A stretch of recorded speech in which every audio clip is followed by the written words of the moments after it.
Hi! What's up? I need to make sure I'm not too loud. Last time I was overpowering the guests, and I don't want to do that again. Felt like it was excessive. Pull this down a little bit. So welcome in. Don't mind me. I'm just setting up. So we're going to talk about metaphor. And I think this is very newish, but episodic memory in ASD is fascinating to me. So something about language changes the outcome for autistic people, but not in the current society, which is interesting and not great for us. But why? Why does it make it better? I have a proposal, shall we say. Not even at the state of like a theory per se, but I think it could be. Alright, let me turn this down. Okay, couldn't we possibly have an explanation for what metaphor is first? Oh, yes. So I'm using it in a very specific way, and I think, give me 1 second. I'm gonna get this cleaned up for you.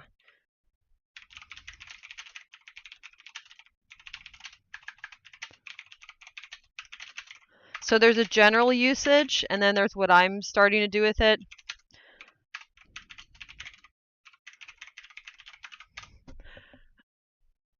Okay, so in general usage, a metaphor is a figure of speech that makes an implicit comparison between two unrelated things by stating that one is the other.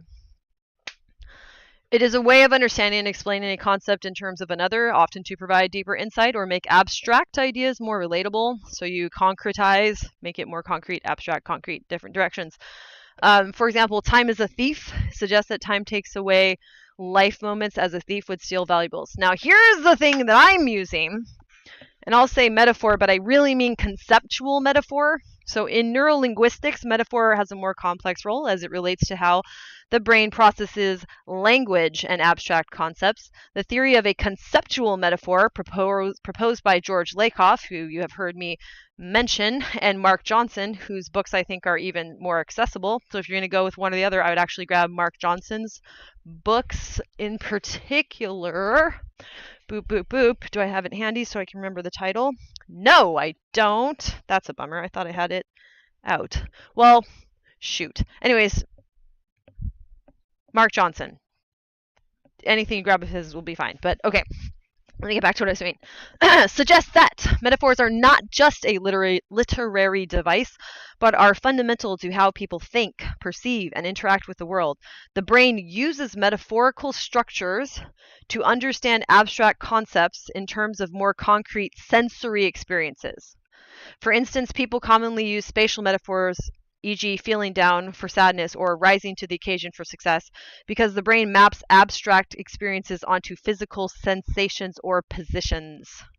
And I think that sensation position split is significant. And even my ChatGPT summarizing combo here that we're using immediately locks onto that. And it's also present in Lakoff and Johnson's work, even though they don't necessarily gravitate towards that split themselves, they still have some acknowledgement of it, and it is participating in the whole schema framework that they're using at a level that I would just highlight. Like I would pull that to the foreground and say, like, hold on. In neurolinguistics, research investigates how the brain's neural circuits activate and respond to metaphoric language, and it has been shown that metaphorical expressions can engage both language processing and sensory motor areas of the brain. Doing as arriving, motor, doing as building, sensory. This, and usually they're integrated, but already baked caked, that's the non-autistic. I think the autistic brain, we have to have this harsher separation, and that the motor our motor neurons are okay, but it's more an issue of like if you don't have the spatial configurational information processed from the jump, like from neonatal adaptations that we don't have. We don't develop them properly, and that's okay. It's okay to be disabled. This suggests the metaphor isn't just about communication. It is embedded in our cognitive architecture. Yes, shaping how we organize knowledge and experience. So that's what I'm talking about. Yeah, buddy. Okay, let me get ready. Hello, welcome in. So metaphor becomes a little more specific when I'm talking about it because, and you may have picked that up. And it's good if you notice that. You're like, are they saying metaphor or are they saying something else? I am actually saying conceptual metaphor, and simplifying it because most people are just using metaphor in the general usage, right? But so it's accessible. But if you really want to know, and you have noticed that, yes, I'm using conceptual metaphor as proposed by Lakoff and Johnson. Huzzah! Okay, so let's see, where was I? I was doing something else too. Oh wait, no, I don't know what I was doing. Oh yes, I do know what I was doing. Let me see here. How does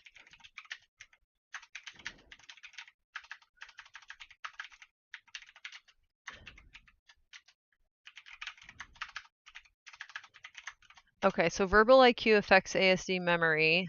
I had a paper on this. I'm just getting a summary that I can read to you. Verbal IQ appears to have a significant effect on episodic memory performance in individuals with autism spectrum disorder. Here's how it impacts memory. Language and memory relationship. Verbal IQ reflects a person's language abilities, such as vocabulary, verbal comprehension, and the ability to use language effectively. In individuals with ASD, higher verbal IQ is associated with better performance in episodic memory tasks. That's what I thought it would be. That is our workaround, in my opinion, to cope with what I think is going to be a grid cell issue, but it could be any of a couple of spatial navigation neurons that do these firing patterns that are supposed to be a grid, but something's wrong with our grid, in my opinion, and that's why it all goes to kaputs. It all goes kaputs from there. But our workaround is this language thing, and then I'm like, what is the language thing? Now I really, really, really need to know, because if we're going to survive in a world that says no, more doing as arriving, more thing you're impaired at, more, we have to figure out what the hell we're going to do, and also critique the society at large, because it's not working. It's not a good idea for humans to go in this skewed way through existence. It's creating problems that are at once obvious and impossible to solve. You have to have doing as building, or I'm going to talk about this taste thing. Okay, so this is because language skills are crucial for organizing, encoding, and recalling personal experiences. And I think our episodic memory is really different now, and really significant, and good, different, different. That other people should learn to do this too. And this is why whole word learning, language learning was a huge catastrophe for America or any other country that's adopted it. You need to learn to read. For instance, constructing coherent narratives about past events requires understanding and using language to describe who, what, when, where, and why. Narrative construction. Narrative construction. Individuals with ASD often struggle with creating coherent narratives, even if they have basic narrative skills like recognizing key elements of events. High verbal IQ helps them link events causally and temporally, making it easier to recall and express episodic memories in a structured way. When verbal IQ is lower, individuals may have difficulty forming these connections, resulting in less detailed or fragmented memories. I know my memory is acting differently, and this can explain it. I have extremely high verbal IQ. And this also goes into this idea of people like, I don't think you're autistic, Jane. I'm like, no, I have super high verbal IQ. And this is something we need to try to get into everybody with autism as much as possible, as early as possible. But even then, don't stop. Don't care if you didn't get it when you're young. Whatever we can get into you to get your language comprehension, so your reading and verbal comprehension, as high as possible. We've got to do it. And it'll make your brain perhaps behave in ways that are unexpected right now if you have to learn it later on in life, but we need to know that anyway, right? So even if this is a little bit of a lost cause in some of the people who would need to take on this work, it doesn't matter. It's still not. We'll still learn about it, and then I still would doubt that it is. I still think what we would learn from trying to cultivate this in people of different ages and different aptitudes and abilities and difficulties, we can then learn how to better understand this process. So you learn a lot from the people that have a further hindrance to acquiring the skill. You learn a lot about how the skill is acquired and what is the best system for expanding the access to the skill, right? So more people can access the skill, even if they have something that holds them back in a less sophisticated pedagogy or teaching mode. Okay, so task demands in language. Episodic memory tasks often require participants to describe past events verbally. These tasks can be challenging for individuals with ASD who have lower verbal IQ, as they may not have the language skills necessary to articulate their memories clearly. Verbal reporting methods place a higher linguistic demand, which exacerbates difficulties for those with lower verbal IQ. Memory encoding and recall. The ability to use language to encode experiences can influence how well individuals remember and retrieve these experiences later. Yes.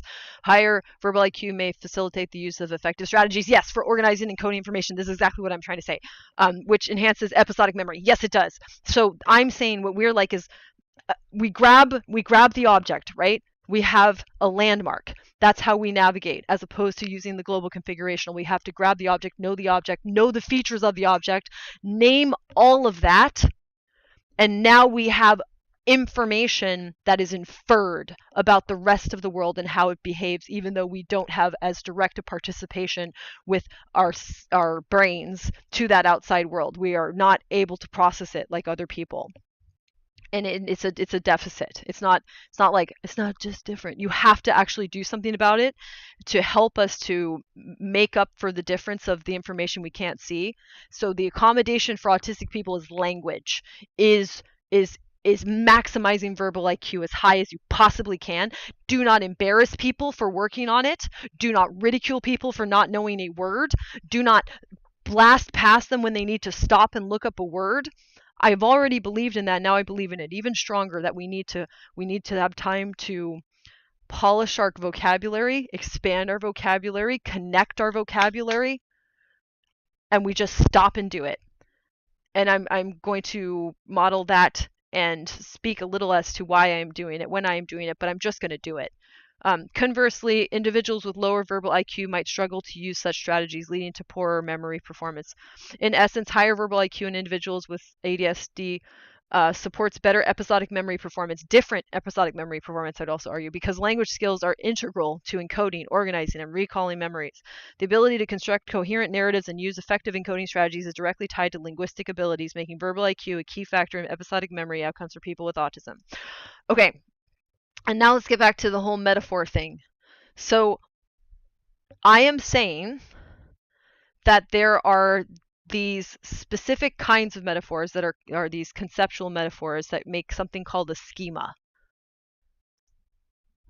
And in, let me just grab the definition from neurolinguistics, because that's where we're going to situate that word.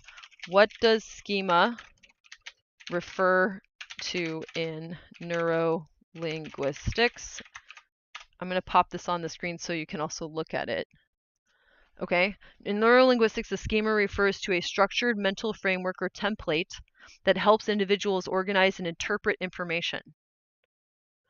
It is a cognitive structure made up of organized and interconnected knowledge about concepts, events, or objects, which guides how we perceive and respond to new experiences. Oh, and people mocking instead of helping. I will stop that. I will stop when that is happening, and I will say that is what they are doing, and I will say that this is not the place that we do that. If you are stuck in a place where people do that, it is possible for you to point it out, and if you're not the person to do it, that's okay. I am going to work to make a culture of when we point that out. The mocking is simply somebody trying to do as arrive. That's all. They're like, no, don't do it, Bill. I'm going to arrive here faster. I'm a bully, and I'm going to arrive somewhere faster. I'm like, okay, so you're the guy running through the sandcastle competition, kicking over the sandcastles because you and your dipshit friends made a red flag that you stuck in the sand and said it's the finish line. I don't want to interact with that. Insofar as I have to, I'm going to read them like they're, one of those simple books that you give to kids, like one of those, like what are those things? The golden, Ones with the golden spine on them. You know, it's always like uh Little Red Riding Hood type stories and stuff. Yeah, they're bullies. Yeah, maths for dummies. Yeah, even that. Right? We're going to read them. We're going to say, this is your process. Your process is doing as arriving. My process is doing as building. Why are you here? I'm sorry. I don't see any finish line that anyone cares about. Why don't you go to the finish line land where all you guys do is run little hacky sack races and I'll be here making something of value.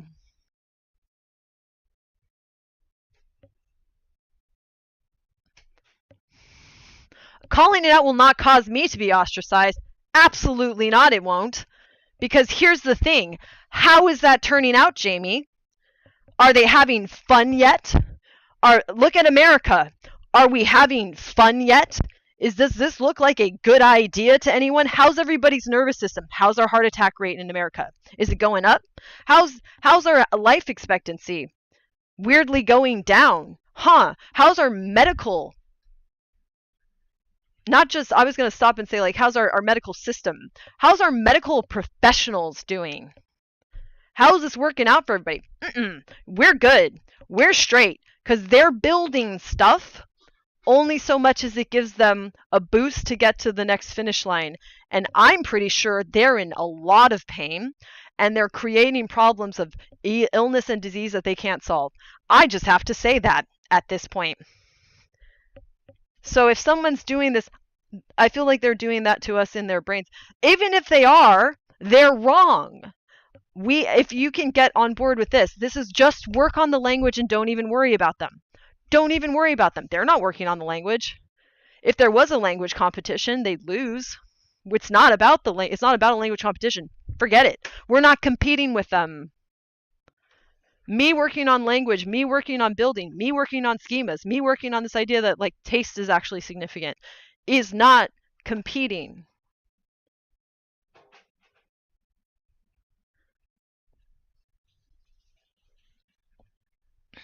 I 100% think that's what they're doing. Yeah. So this is what I'm going to suggest. We can acknowledge that and get right back to building. Because if you can work on building, most of what you build, they cannot even see. They don't even have the discernment to know it's happening. So you are free to do a lot of building. The problem is, of course, financial resources. Then we're going to try to hack that as best we can, okay, in this current situation. That is my concern with autistic people, no matter what, is under unemployment. We go back to that again and again and again because we have to. But, insofar as we can be liberated and be healthy, we have to say, nope, I'm sitting here and I'm working on this build. And I am shaping the sandcastle. I'm not doing that. Or, this is why I'm going to suggest this new taste thing. So let me get back to schemas. Schemas allow the brain to process and store information efficiently by providing a basis for understanding and predicting the world. For example, if someone has a schema for restaurant, they expect to be seated, given a menu, order food, eat, and then pay. This mental framework helps individuals quickly make sense of a familiar situation without having to analyze every detail from scratch. Neurolinguistics examines how these schemas influence language processing and comprehension. When someone encounters language input, their brain activates relevant schemas to interpret the meaning of words, sentences, and overall discourse. For instance, understanding a story or a complex metaphor may require activating multiple schemas that provide the necessary background knowledge for comprehension. The way these schemas are organized and activated can influence how effectively we understand and produce language, making them a key component of cognitive models in neurolinguistics. I'm going to suggest something about autism. We cannot actually process doing as arriving schemas. We'd have a sort of mental workaround that may be more or less sophisticated, but we're never going to win on that because we can't see it. That's where our disability lies. So we may have like a concept of it in the same way that somebody in my argument that this metaphor is actually like more analogous than just a simple device, that there's actually a structural reason for me to say this. I would say people who have congenital blindness, you ask them to paint a sunset. They can probably tell you, if they want to and they study it, things about the sunset that a typical person who's just seeing it cannot even tell you. So their conceptual understanding may have a lot of really fascinating and important workarounds, but they still cannot do the thing. That is us. Schema. Schema. Not schema. As far as I've ever heard it said. There may be an alternate pronunciation in the UK though.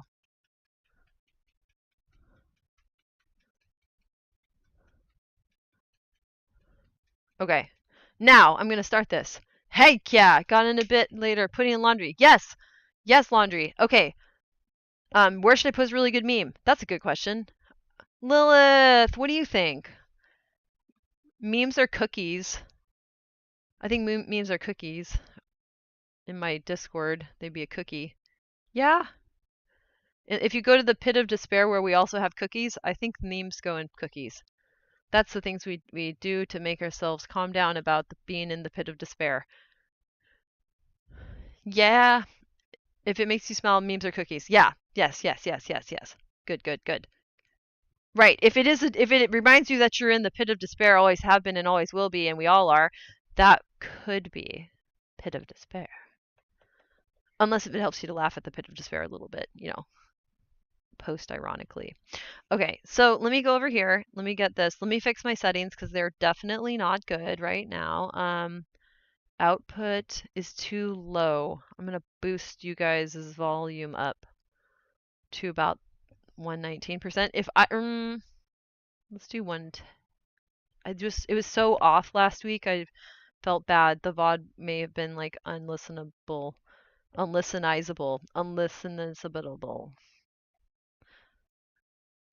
And now I go here. Boop, boop, boop. Hold on. I'm fixing more settings. I don't know how my settings get this messed up every single time, but they do. Okay, I think we're good. Hello. Hello. Hello. Hey. So this memo is talking about a bit.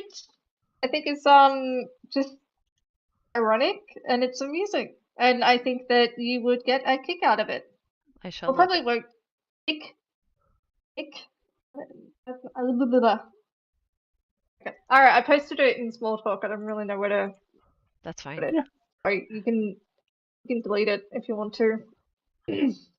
Oh, yeah. This thing. Neurodivergent people are we don't like certain foods. I have an opinion on this. It's about the texture. Do you know? So, as a primary schema that I'm going to suggest that we could assume all humans have, texture. It's like that's discernment. So if you think about something, you're tasting it. And yeah, that's why I don't eat seafood, because yes. of the texture. I'm like, this is disgusting. But someone else might be like, this is wonderful. And I'm like, okay. Well, like, and that's, yeah. I'm going to suggest that one of the ways we have developed language, I do not think it is incidental that our tongue is what we use to talk with. Besides the fact that sounds came out of our throats anyway because of like vocal cords. So these things are things that kind of pre-exist language, like the tongue has been tasting before it was speaking, but that this is all actually connected to how it developed, and that we needed the metaphor of tasting, and that I used to think I had some sort of synesthesia around language because words taste better if they're more accurate to me, like it feels like a flavor. I think it's just a primary metaphor. Like I think it's like a neurocognitive conceptual metaphor, and that people who have neurodivergent conditions probably need to use this tasting thing. And then I read about flow state a long time ago because it's involved in a field called peak performance psychology. And it's this idea of like people who are so focused on what they're doing that they don't have any extrinsic distractions anymore. They're just completely like intrinsically motivated. They're doing the thing for the sake of the thing. You forget about pain, time. It's very pleasurable and creates a lot of great athletic performances as well as scientific discoveries. Like this process is key to humans reaching their potential and making contributions. So flow state is the area and the theory in psychology that details that phenomenon.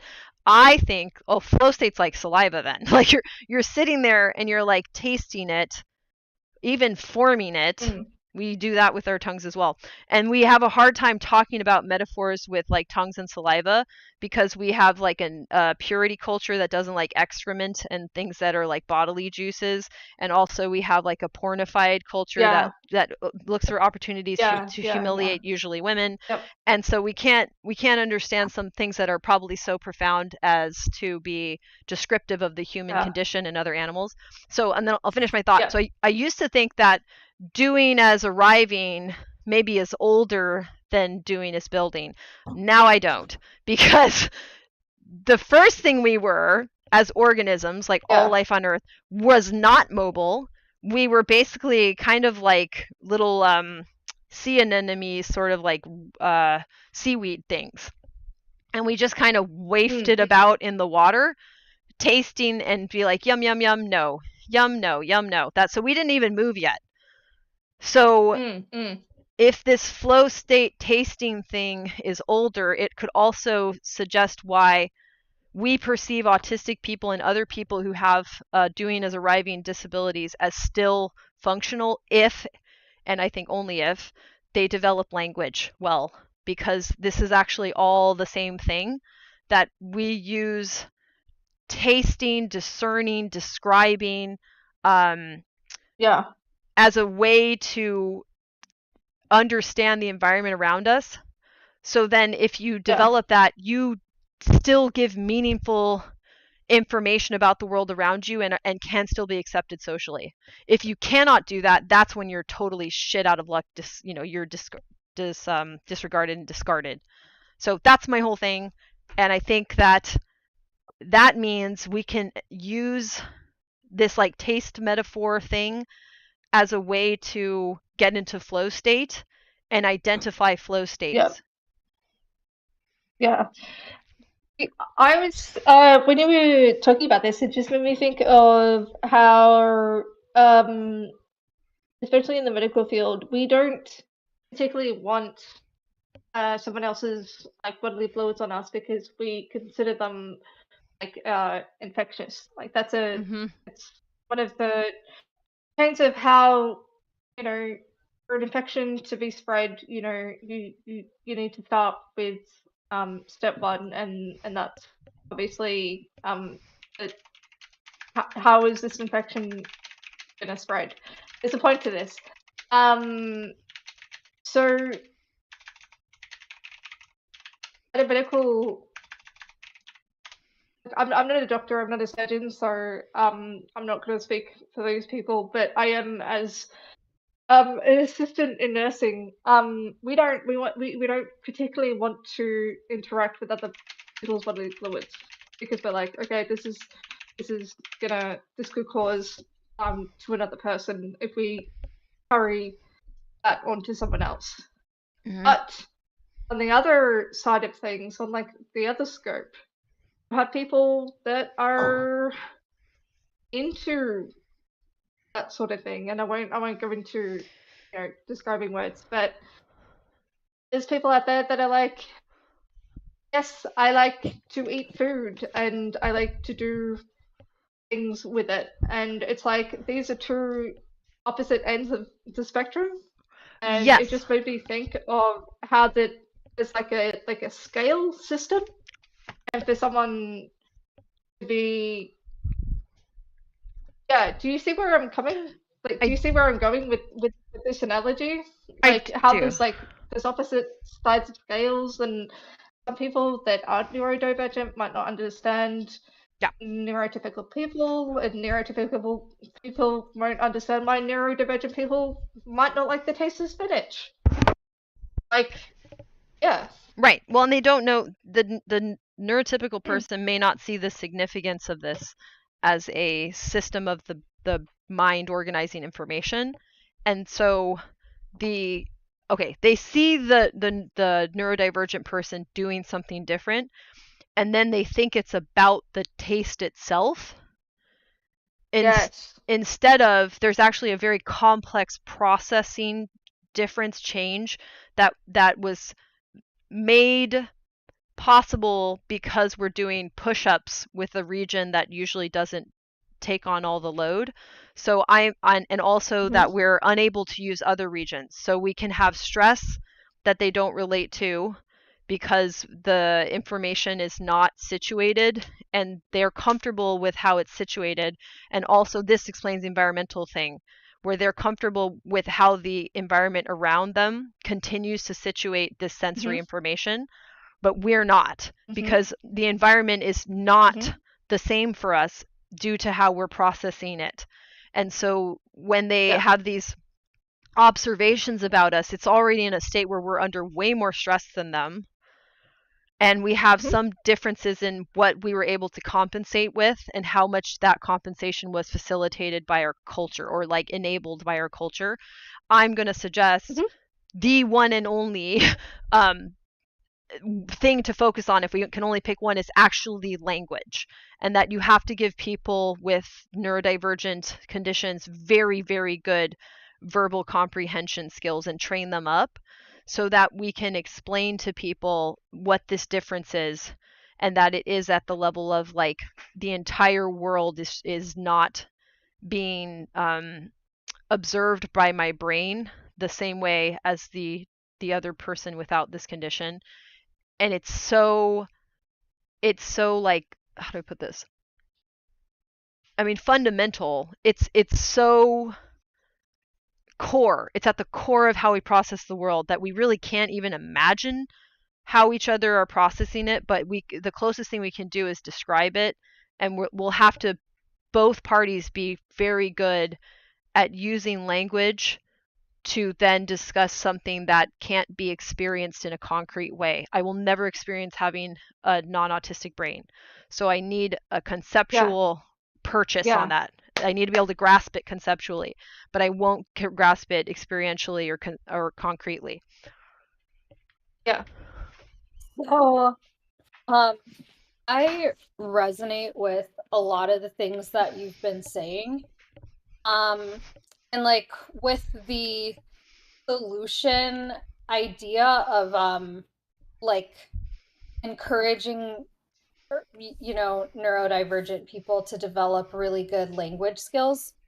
I personally think that like it'd be really great to like have a lot of neurodivergent accessible spaces for developing those skills Mm-hmm. for people who want to, but without pressuring everyone or like gatekeeping accommodation behind that. And I have like a reason so I have a reason why I think that like having those kind of spaces would be really great.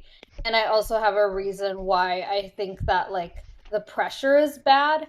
So I think that having those kind of spaces would be really helpful because a lot of at least autistic people are kind of, or neurodivergent people in general, are pigeonholed in and like isolated socially as kids. So we spend a lot of time with things that either are like intrinsic special interests or like stuff that people see we're good at. So we're told to do math all the time.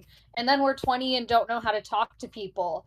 And so I think that, spaces for learning how to talk to people or like how to describe these things um that are like catered to the needs of people who've had diverse experiences and not just being told to put ourselves out there like at a loud bar is really great. Mm-hmm. At the same time, like getting to the why I think that it's important not to pressure, and also like I think that we need a lot of collective advocacy in addition to self advocacy, is that the cognitive and emotional load of communicating this stuff to all these people we're around, it can be so high that like it's contributed to my burnout And it also, like, part of why I'm having such a hard time figuring out what I want to do with my life is because, like, first I was pigeonholed as the kid who's good at math, so that's all I should do. And then I realized in my mid-20s that I don't want to be, like, coding during the day and then practicing for coding interviews in case I lose my job in the evenings, and then I want to do something else. And then I, like, felt really drawn to communication related stuff because I felt blocked by it. And I'm still trying to understand that. And then I, like, made that my thing. And, like, certain communication skills I've found, like, empowering to develop, and other ones I've found, like, so stressful, and, like, I end up masking and, like, really hyper vigilant. And, like, to the point where now that I know this thing exists and I'm trying to do it, I, like, no longer have fun in a lot of social settings. And, like, I, attract people who would have stayed far away from me and not bothered me and brought a lot of pain into my life back when my communication skills were worse. So, like, then I, like, get these recommendations from other neurodivergent people to develop political lobbying level communication skills, when I don't know if that's gonna lead me towards things that could become, like, healthy special interests for me and fill these kind of gaping holes in my life. So, like, I think that it's important to, like, have space for, like, talking about this stuff, but I also would love to see, lots of little Jane bite TikTok length things, maybe generated by AI or something that I could share with people when Yeah. they, like, get, Yeah. I'll say Yeah. I should distinguish something here. So when I talk about language skills, like when I'm talking about verbal or reading comprehension, it's not for the purpose of communication with other people. It's for yourself. So I think the metaphor is more akin to the old practice that was imported to the West in meditation of putting a raisin in your mouth, and then you move the raisin around, notice taste, chew the raisin. That's what I mean with language. You chew the raisin, and then you use all of that understanding to make the next thing you do richer. So flow state is not communicative. Flow state is extremely self-focused. I won't say self-centered. It's focused on yourself and your own actions.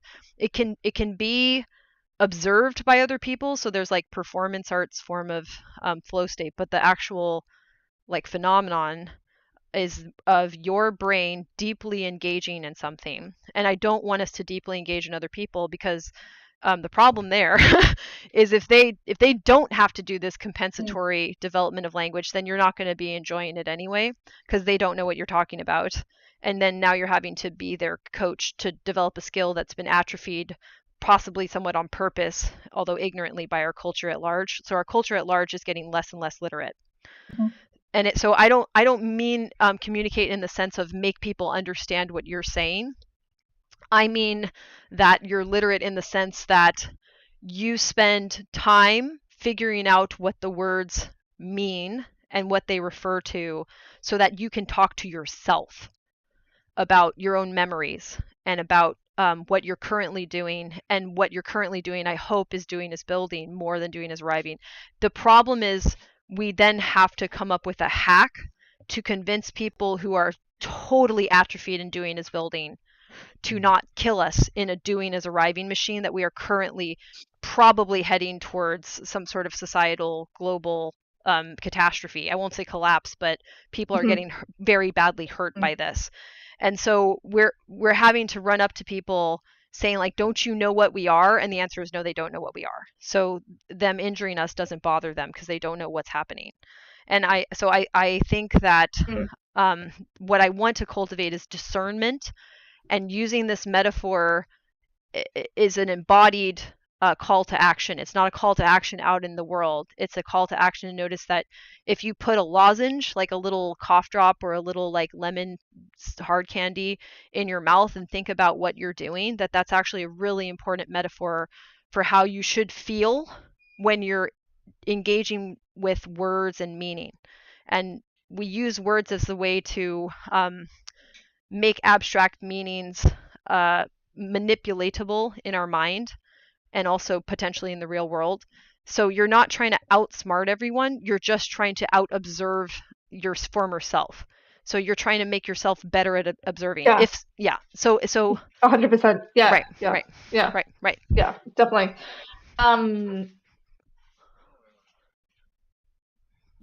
I don't know if you do this, Jane, or if anyone else does this, but you get to this point of maybe there might be about, let's say, maybe a 5 or 10 year,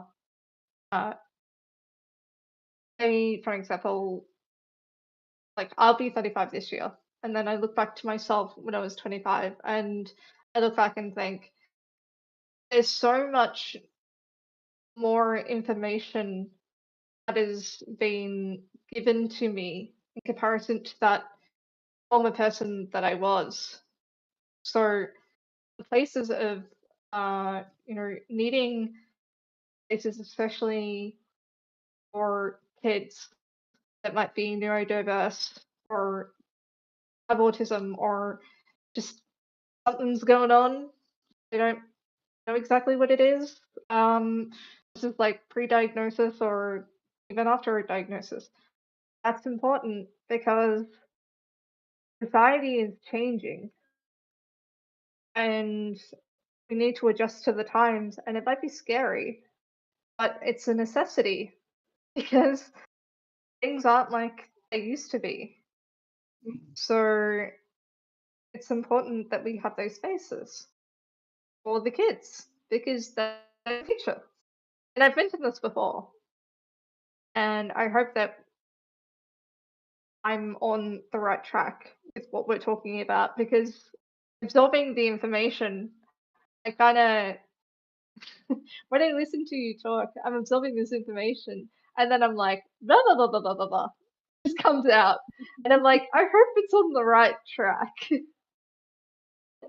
I like have a point going off of that, but I also similarly like don't want to take the conversation even farther from like I want to learn what this flow state thing is like for autistic people because I've heard like so many conflicting ideas about it, some of it which feel just inaccessible as like an ADHD type person. But anyway, like maybe if there are like one quick idea that I have when people have a lot of different things that they want to talk about under like a broad umbrella topic is like if we can put them in the chat, then that might help people see like okay, like there's a lot of people who want to talk about this thing, or like okay, we never got around to, by no means like saying how to run the space, but that's just like one thing that helpful in some spaces. And like my quick point to your point was like I actually put in the which channel was it, info dump I think, is an initiative from the White House like passing legislation to make tech less like overwhelming and time and energy wasting. Yeah. There. Yep.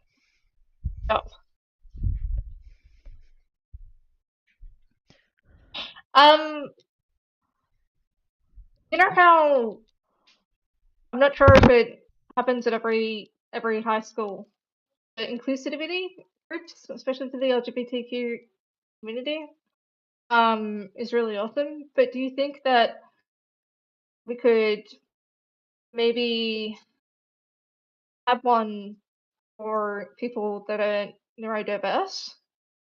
Or do you think that that's a way that like other kids might bully them?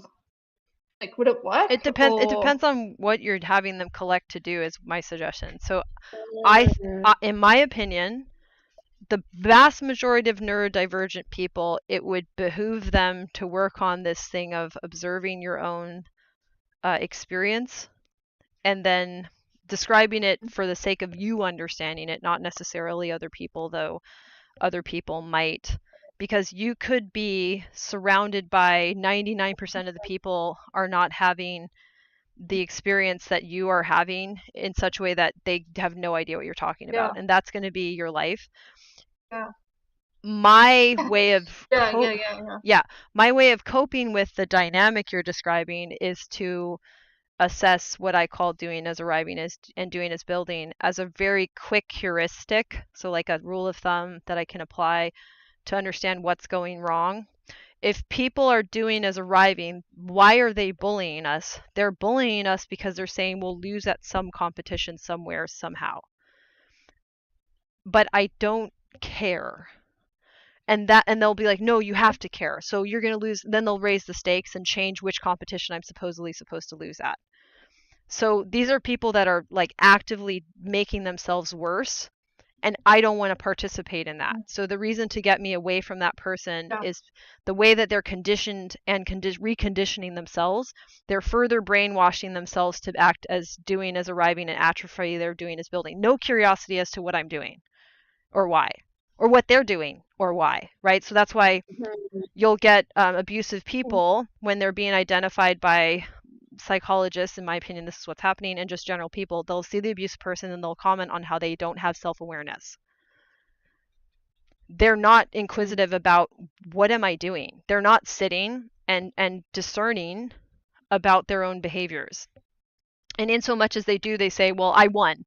My behavior is that of a winner. I'm winning. I'm winning. I'm winning. I'm winning. I'm like, dude, so if you can see that and even teach kids to see that, it doesn't change very much from like a 5-year-old doing it to apparently what, like an 80-year-old doing it, 79-year-old, whatever we're stuck with right now.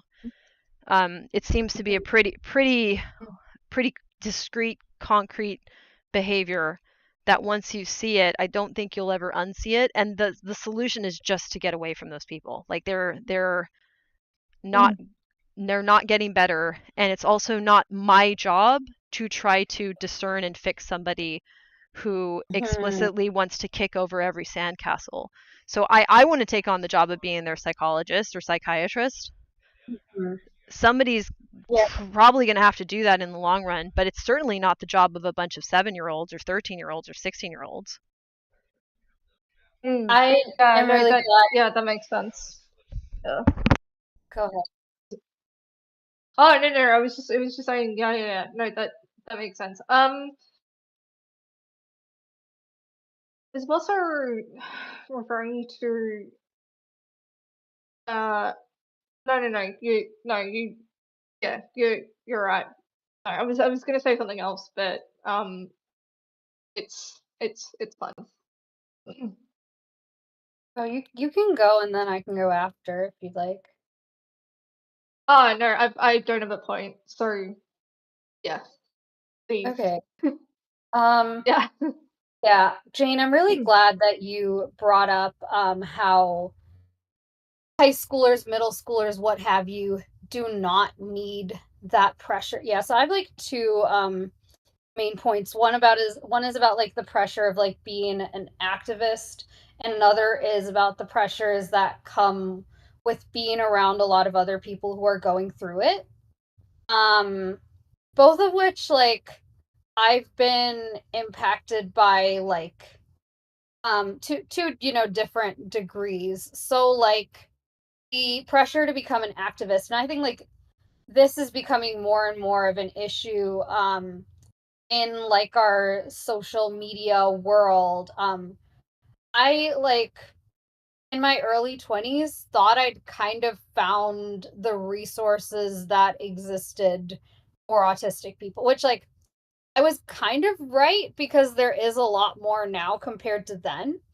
But I think it's pretty messed up that I didn't discover the good stuff until thinking I'd seen it all and ranting on LinkedIn about it being shit. And then someone found me, like a connection of mine, connected me with this other person who was starting an organization. I became his co-founder. And then through the process of like running an organization for neurodivergent startup founders, um, I like came across a lot of really awesome resources, which were really helpful for me as well, including learning that like I have, work to do on myself, and like I'm, at risk for things that like um it's pretty messed up that that information isn't more like just out there for people who know that they're autistic or might be, and that like I only discovered it after I was tweeting about neurodiversity, being an activist. Um, but like I felt like at the same time I had to, like I felt this pressure to integrate that information and communicate about it in a PC way very fast. And like I, a little bit robbed of the chance to just like process like what is what?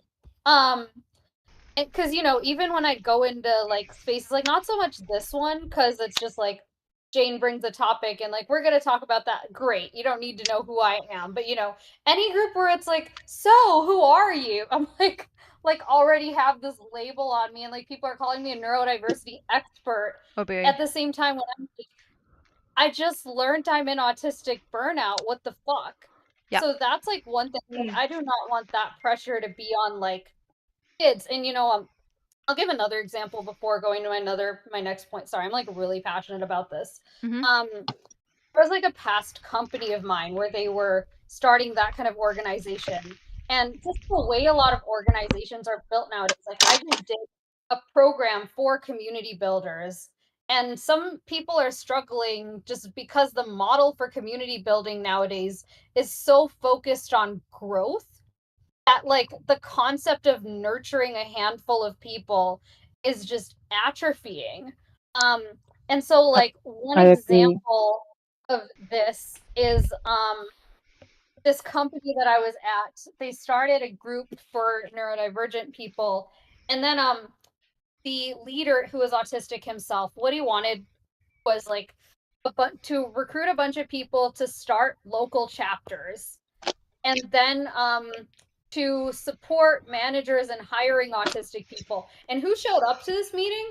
A bunch of autistic employees who were struggling and wanted support themselves. But we were being asked to be leaders and activists instead. And I see this kind of thing everywhere. So that's one. The other next main point I was going to make was when like joining a bunch of neurodiversity groups, and even just like unofficially like attracting a lot of neurodivergent friends. Like my adult life basically has been defined by being around people who are going through it. And most of the time, up until, I don't know, this last like year, year and a half, I've always been usually single-handedly, because Midwestern culture where like friend groups aren't as much of a thing as like just just people being overly reliant on a couple people rather than having, like 20 casual friends. Fact. So because of that, I've most of the time been single-handedly supporting someone who is in crisis or close. And that, really impacted my, I, on top of having like my disability, I would have less time to figure myself out, to like develop strengths, develop like, financial security. Mm-hmm. And if I had like in high school, which now also like neurodivergent kids often have neurodivergent, maybe they're unidentified, a lot of their family situation, like no one's family situation is perfect, but there are like unique challenges. And then like if on top of it, your friend group also becomes people who are going through it in high school, like before you even know how to find a good therapist, like, yeah, I unfortunately, a lot of people for neurodivergent groups and stuff in general, they copy from the queer community. It is not the same thing. I'm saying that as a queer person. I know, like, as a bisexual woman, that's like one of the most like privileged forms of queer. But like, if I got a group of queer people together, all I have to worry about is avoiding homophobia, Well, it's which is yeah. pretty easy. It's also, I'm going to argue if there is any, so if we're going to use sociological theory, we're going to say internalized ableism, separating disabled people from disabled people who are visually disabled and saying, you guys aren't disabled, you're just part of our weird stuff that we're doing socially. I'm like, and we have a social impairment, this is not making sense. So no, we're disabled. We should be hanging out with disabled kids if we're going to lump up with anybody, including people who have physical disabilities, and we can talk about what we have in common and what we don't. That's more appropriate. I just want to note that because it's very weird. I think it happens because they're like, identity starts in the brains, and this is in the brain, so it's the same thing as identity. I'm like, wow, a lot of not thinking just happened very quickly. In order to, and is this a good place to jump in because I heard several things?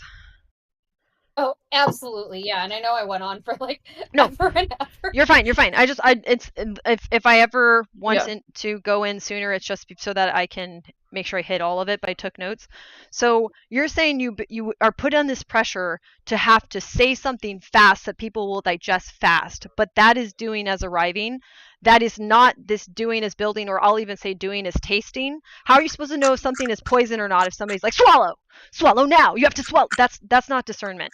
So if your ideas can stand up to scrutiny or critique or just even curiosity, then it shouldn't matter how long it takes somebody to do that.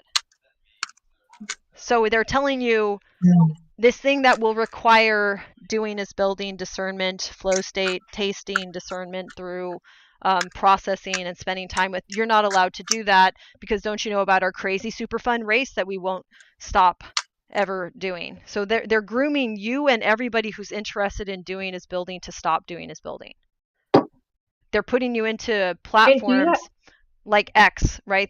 That's clearly what's happening. It's just a big doing as arriving race. And they're saying, no, this is the only place you get to talk about doing is building. They're basically trying to, in a meta sense, outcompete doing is building. And it's not going well because that detaches you from reality and the ability to do this discernment process. Did you have a comment? Yeah, I do. Do you have an article for, I mentioned the Autism for Dummies 101. Do you have a doing for arriving 101? Unfortunately, because I'm synthesizing this in real time, no. It slightly resembles the theory of monotropism, but not in explanation, but some of the observations are similar. And then I would look at grid cells and place cells, and the work of Britt Moisner. Let me get Britt Moisner. Hold on a second. Nobel Prize place cells. If you do that, you'll get there's a couple people. So it's John O'Keefe, May-Britt Moser, and Edvard Moser, her husband, won the Nobel Prize in 2014 on the discovery of place cells and grid cells in the brain.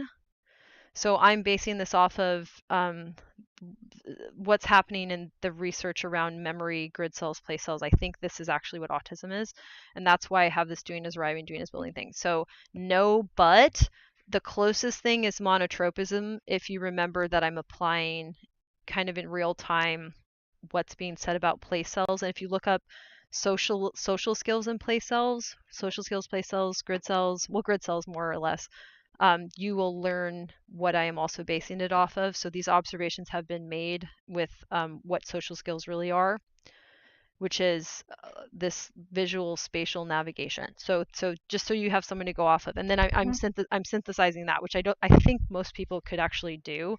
I think I've just happened to be someone who is interested at the right juncture to notice, but I think it's pretty easy to see. Okay, so that, and then one day I should, like, I've had people say like, oh, you should write a book. I don't know how I feel about that. because of the doing as arriving landscape. It will seem like I'm, putting my hat in the ring for some competition when I don't want that. So I don't know what to do yet, and I'm still working on this. But I think if I could just get my hands on some neuroscientists that were like not very doing as arriving based people, maybe that would work, but I don't know how to do that. So that's why it's not any more sophisticated, and I apologize for that because I think it deserves better than just me doing this, but I think it's real. Okay, so pressure to become an activist. Go ahead. Oh, sorry. I was just gonna say I just copied and pasted a link into the chat. I was wondering if you could just briefly tell me if that is a good resource. Yeah, let me check. You just throw a lot of information and yeah. Yeah, that would be fine. This looks reasonable. Yes. This is reasonable. Modeling the sensory influence of spatial firing on. Yeah, it's because I believe it's going to be in the entorhinal cortex. So this would be good to look at. Yes. I haven't looked at this one specifically, but yeah, yeah, and yes, this would be helpful. Okay, so rad. Okay. Yes, and yes. And then getting back to the thing about somebody saying like they're focused on growth, I want to point out they are using a doing as arriving interpretation of growth, and that's why nurturing isn't happening. So they don't mean developing, right? And like in another meditation thing I've heard as a trope is the idea of like you don't try to go in the morning and rip open the flower to make it bloom. Right? So what they're doing is they're saying growth as in I will get taller so I can beat the shit out of people. They mean growth as in the height metaphor that implies more ability as a giant with gigantism that they've self-imposed on people that's artificial, that they're big enough to intimidate people.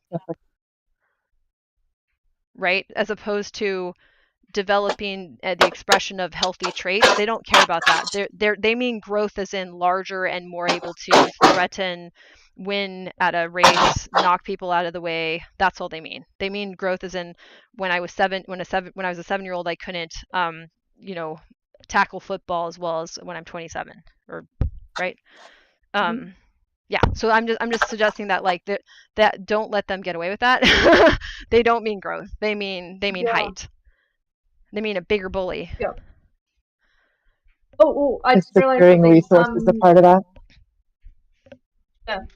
I just realized something. Sorry to interrupt. I was trying to make a metaphor before, and my metaphor was basically what I wanted to say was what you're mentioning about everything is that it's an evolving thing that continues to happen, and it's like you don't just necessarily get to a point of understanding it. It's like you're constantly improving on the skill set of understanding everything that especially when it comes to like sensory input, and I find that it's an evolving thing. Like it's a continuous, like it's a mountain. Like you're just gonna like you go higher up in the mountain. Well, and yes, that, and also like growing the community, they still mean like we're going to have a bigger army. I don't think they mean individual people, because the problem is you don't know how long that's going to take. We don't have even a cursory idea of human thriving and what it looks like for people to be healthy. And we have some like dawning awareness that our social structures impede that and maybe even mutilate it, which is disturbing, but we have to ask these questions seriously. And that like maybe we have sociopathic people trying to disable everyone so that they can do the thing that their sociopathic brain enjoys at the expense of a otherwise extremely pro-social species. So if you are going to develop somebody pro-socially, you have no idea at what rate your community will grow, especially the larger it is. The larger it is, you've just increased the complexity of each organism, each individual person being able to figure it out. If you do it in a super collaborative way like AI could potentially do, where you constantly monitoring what is it, so constantly doing this discernment process, then maybe, but it would probably take a really, really, really long time. And I am interested in that project, but I don't think that's what's being described. And maybe we're saying, well, when we have a big enough group of people, they'll have to listen to us, and the fact that we want to actually start working on growth. But in order for anybody to listen to them, you have to be the biggest kid on the playground. And so I think we're like a Borg. So when they say growth in that sense, they're thinking of like, can we Borg this out so big that now we get to do the actual pro-social project, which is a problem because you're probably going to attract people who have a more sociopathic bias as well. And now you have to manage those people who want to knock down the people in your own group to once again disable this ability that they probably, maybe even have some hurt feelings about not having. Like I don't know what's going on there because I'm not a psychologist that specializes in that, and I have respect for the fact that psychologists that do specialize in that say how challenging it is to treat these individuals, that they're treatment resistant and don't really want to get better. So that's a problem. So why am I talking? So let me start this over. So is anybody talking about this? Like my attempt right now to describe that problem is sloppy, but I would assume that it's not getting addressed. That like, so I'm very suspicious of that metaphor being used without a whole bunch of caveats. Ooh, you mean growth? Is that the metaphor you're talking about? Or? Yeah, growth. Okay. And that if you investigate the metaphor further, you'll hear that they're actually describing making a bigger giant or a bigger Voltron of people, so that it isn't really about individual people or even collective groups improving their skills and abilities. I don't see it. I think we're at the point where we're saying we need to advocate for the environment to do that, but we have to do it in environments that are abusive and won't allow you to grow because they're doing the height competition or something.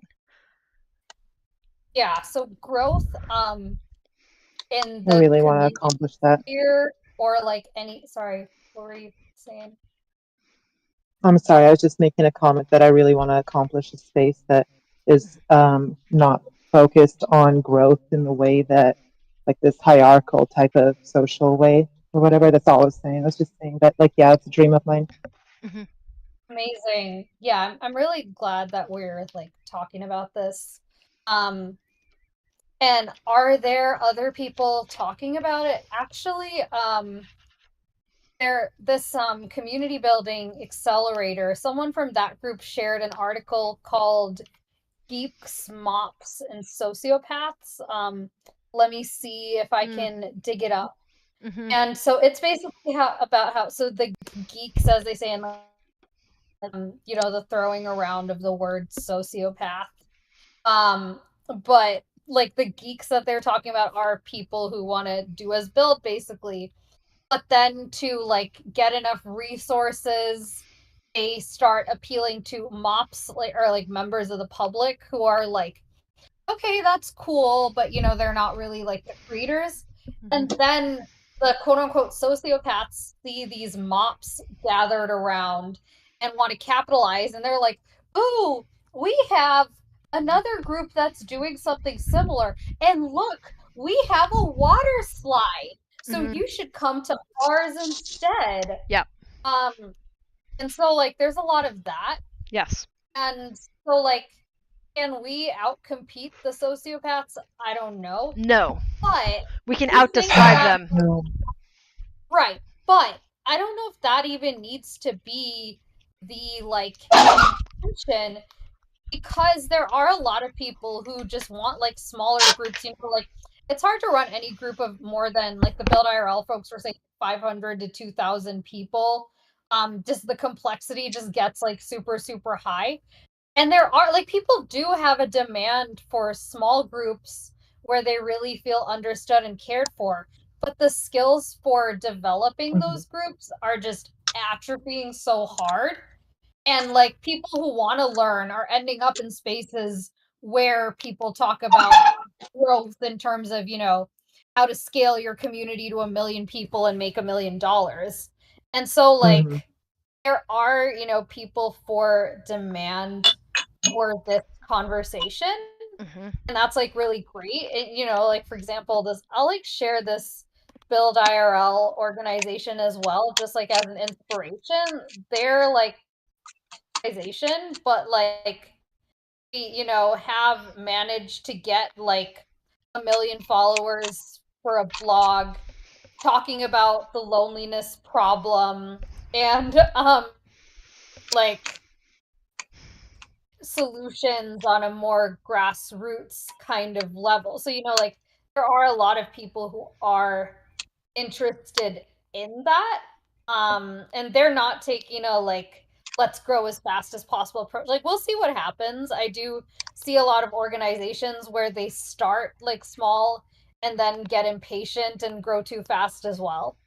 Mm-hmm. But yeah, just the main point I wanted to make was that like people do want what we're talking about, and there are some people out there talking about it. Can I offer? Can I bother you for the what is that organization called? That could serve as an inspiration and stuff like that, because I could use it. Yeah, it's called Build IRL, and I just put it in the chat. Thank you. Appreciate it. Yeah, they're based in San Francisco. Perfect. Oh, and I'll drop another one too. Yeah, New Public. They're like political division. But they ended up focusing on local neighborhood groups and like how to just get people treating the people around them better. But that one feels like a bit less relevant because like there it's more, how to get people who happen to live close to each other to like be PC with each other, even if they have different political views and stuff, versus like we're talking more how to get like people with common interests together and stuff, which like that feels more Build IRL. But New Public does have a good framework called Civic Signals, which like I think it's some good food for thought about just things to think about when you're building a group. Mm-hmm. I like this guy's thing. I appreciate that. It's interesting. I think I'm probably a little bit different in how I categorize this, but Ooh. I will read this. Who is this guy? I can't find him. I just read the article. Yeah, let me see if I can figure out who's the guy. But I'm super curious about your thoughts on this. David I like meaningness. That's kind of cool. Yeah, okay. Interesting. Meaning and meaninglessness. Interesting. And he likes AI, which is cool, and he likes Buddhism. He sounds very autistic. Maybe he's not, but... Oh, cool. Oh, he's got a little video area. He sounds very autistic. So he has a website. He has a website, and now I'm going to analyze how his behavior is because he has a video of himself, and I feel a little bit weird that that's what I'm going to do, but that's why I'm saying it out loud because it's not to be rude. Cool. Neato. Who wants to make bets on whether this guy's autistic or a tech bro? He could be both. I mean, there's some both. They're not the dominant category there, but he reads a lot, so that's a good sign that he's not a tech bro. Sorry, tech bros, you don't actually read. Moving on.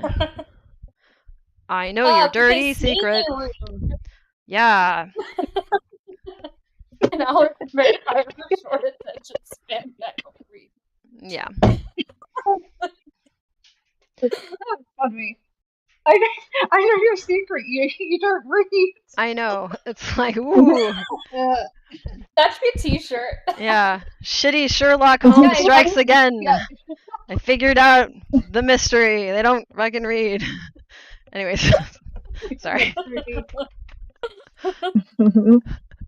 The t-shirt would have a banana on it. Yes, with a little detective hat. Ah, yeah. Wait, with the banana being in a hot tub? I'm yes, so strange. sometimes. Banana in the hot tub. Yeah. So strange. So maybe a bubble bath as well, just to relax after this right now. Okay. Thank you for sharing that because that's going to be a little project for me. Yeah, I don't think I'm okay. To be fair, I don't think I'm the only person bringing this out as a comment. I can't be, but I will say that it should be brought out all the time because it is the problem. Like it's like something so glaringly what is going wrong, and it's like, well, no, but that's a silly problem. That can't be the problem. It can't be like this fundamental way that we're interacting and where we're interacting problem. But it really is. Like it's really somebody running into like the frozen tundra and being like, man, I keep trying to take a swim and I just hit my head on the ice. I'm like, all right.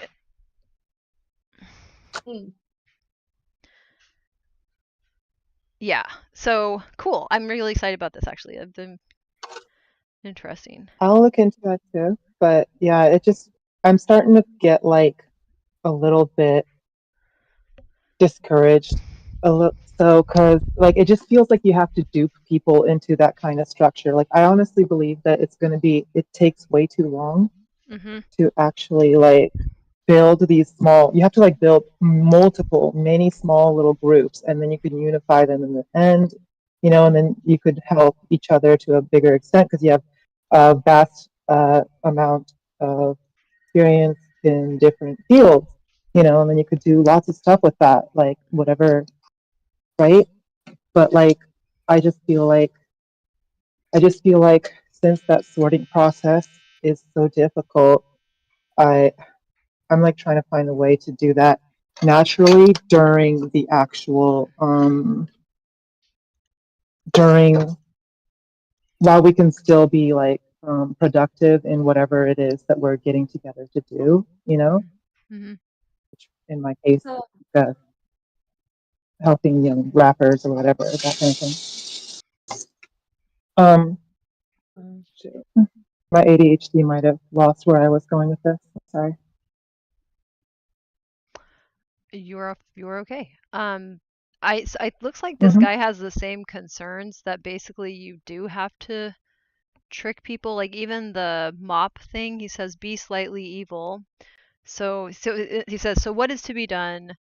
And I'm skipping a lot of what he says, but I think this is interesting. The subcultural model mostly ended around 2000. There still are subcultures, new ones all the time, but they no longer have the cultural and social force they used to. The classical model of subculture no longer works for the reasons given here, plus others I'll describe in upcoming writing. I don't think it can be rescued. However, the fluid mode, my hope for a future, resembles the subcultural mode in many ways. The same social dynamics may play out, he describes them above, unless there is a powerful antidote. A slogan of Rouse, I think this is a Buddhist guy, may point the way, be slightly evil, or geeks need to learn and use some of the sociopath's tricks. Then geeks can capture more of the value they create and get better at ejecting true sociopaths. The ejecting true sociopaths is incredibly important. So right now, that's what gosh, sorry, I'm blanking on her name. Bandy Lee is saying is that sociopaths and psychopaths are escaping detection and not being ejected and contained in some space where they can't keep exploiting. So yeah. That's a problem. And so he's saying that it is. I don't know if I would consider that slightly evil. I just think I just exclude sociopaths. I just do it. And the project of excluding sociopaths, you're like, well, but people, and this is a sociopathic take, I think, people have been excluded in the past and put into mental institutions and asylums and yada yada. I'm like, okay, so if we make a false positive, that actually will get resolved in the huge overwhelming majority of the cases. And if somebody was truly pro-social, I think at some point, if you did get a false positive and you were the false positive, and no matter what you do, you're still being, told, no, you can't participate, just fucking take it. Because like it's better for some people who are actually pro-social to be excluded than sociopaths to take over. So if you yourself are pro-social, then you need to live in that area. And as somebody that, like, I'm pretty weird, I guess that could happen to me. I don't know. Yeah. But it could. But it's better for us to kick all the sociopaths out and Jane than open up the gate too wide and the sociopaths and Jane are still there. Just kick me out too. I don't care. So, couple things. One, like 3 things. Fish one, like, do you know Chi? I do. I knew him personally. Yeah, cool. Yeah, I don't know if you've seen like his Discord. Oh, they Yeah, mod talk it. This is one of the Hmm? mods. Oh, Yeah, Vish mods the Discord and helps out with some of that. really? Yeah. That's Oh yeah, I do. awesome. Yeah, I do. It's part of my plan, I guess, in for the future type stuff. Well, the stuff we're talking about here. So That's yeah. really dope. Yeah, what you're doing. Yeah, in terms of the geeks need to start doing some things like the sociopaths, I don't know. Like if that's the only way to get enough resources. Like one thing that the Build IRL folks were talking about was like, you know, an alternative to getting funding from nonprofits and grant people where sociopaths are largely not being kicked out. Like, Yep. using the term sociopaths the way are here, not necessarily like the medical term. We could also just charge the people who are getting value from the stuff, which like social clubs used to do. And that's similar to like, okay, why did social media get so awful? It's because they're charging the advertisers rather than the people using it. But like some people are like, oh my gosh, so extractive, like charging people. But like the alternative to that, doing bidding of these rich people who happen to have money to fund stuff. So like Yep. I do think there are alternatives, and like they're still figuring out, like I don't think there's anyone who has all the answers, but also just like knowing that this is like a like low point. I know there are a lot of people who want to make things better, and I do feel like good things are gonna happen. Mm-hmm. In terms of the like kicking people out, one I oh wait, I wanted to ask Jane, what did you say that person's name was again who was talking about Bandy X Lee. They're great, and they're talking about what's happened with Trumpism as well. So it's also just cathartic, so you can have a very useful way to discern what's happening with America. I won't even say politics, but like we have a crisis of, like socially. Culture.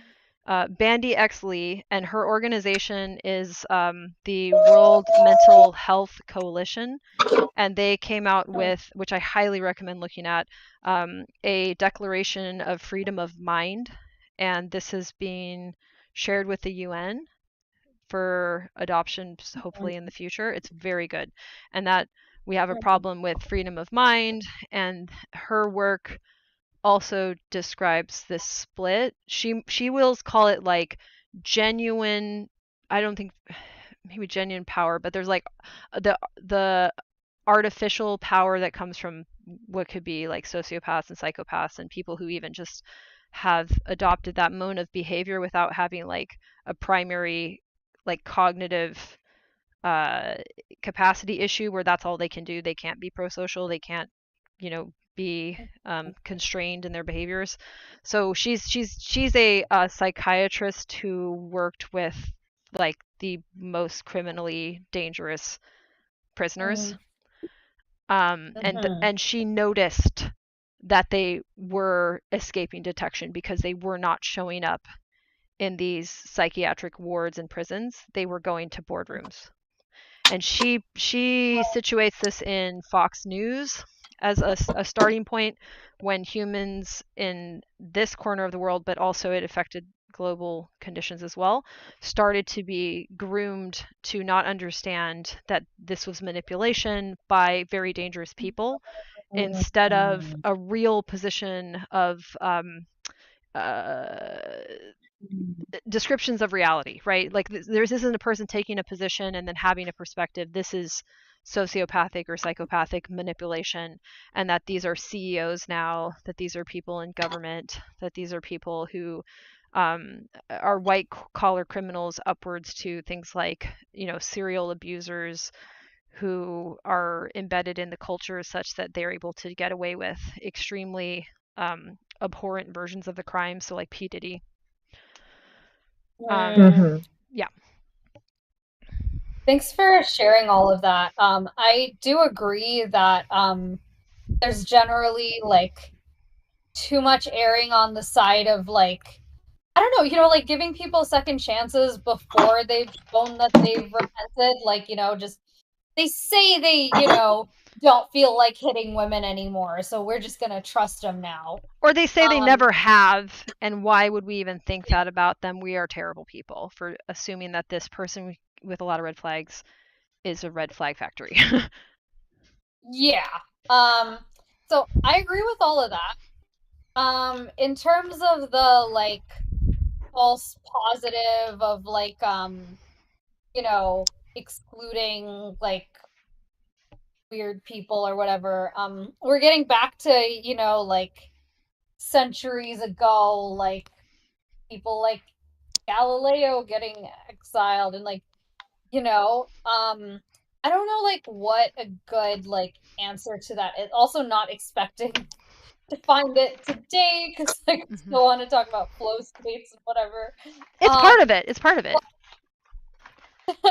Yeah. I will say that like it sucks that like in some of these tech adjacent like hippie Bay Area spheres, which like but when I saw like that description in that blog of like with the Buddhism and like I blog about everything under the sun. Like, okay, it is true that sometimes there are, like just people who see like bridges between a lot of things, and then there are also just people who think they know everything. And like I don't know, a lot of people with that kind of profile who I don't know why I'm like using that as an example, but just like because it seems cool, right? It seems like a lot of things that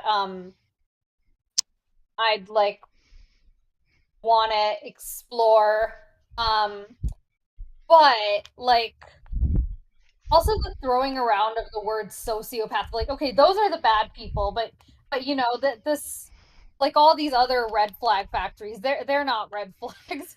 But yeah, like I see a lot of the like places that accept autistic people in the Bay Area, or at least like claim to on like the places that signal like they're really neurodivergent accepting are also accepting of like consent violations and like will side with the perpetrator if they're like clouty enough or whatever, compared to the spaces that are like a lot of the spaces that say they're like hyper inclusive, versus like places where they're just like be a good person. The shortcut to inclusivity is just a lack of exclusivity, and that's what they're doing, sadly. Yeah, I agree. I think because antisocial personality disorder isn't really colloquially understood to mean anything in particular, it's kind of like a signifier that points to nothing. It points to a puff of smoke. It's difficult to talk about it. I genuinely mean people who would meet criteria for antisocial personality disorder. Like that is exactly who I mean. And I think the proliferation of them in very dangerous positions that are escalating their reach has created a problem of what Bandy Lee talks about. It's like folie à deux, and it can be like folie à however many number of people, but that there's like a socially contagious element of these behaviors, and not that the people who are exposed to antisocial personality disordered individuals stay with that, because you can also expose in a family unit people to pretty severe delusional schizophrenia, and the whole family starts to adopt these paranoid behaviors. But if you take the person that actually has the pathology away from the family members, they return to their original personality. So I think that scenario is happening. So that's why I will actually I do mean what what sociopath used to refer to. Now it's all sociopath and psychopath are subsumed under antisocial personality disorder. But I've noticed that a lot of the psychiatrists and psychologists that I respect will still use those terms. I think because we understand it as dangerous instead of a signifier to a puff of smoke.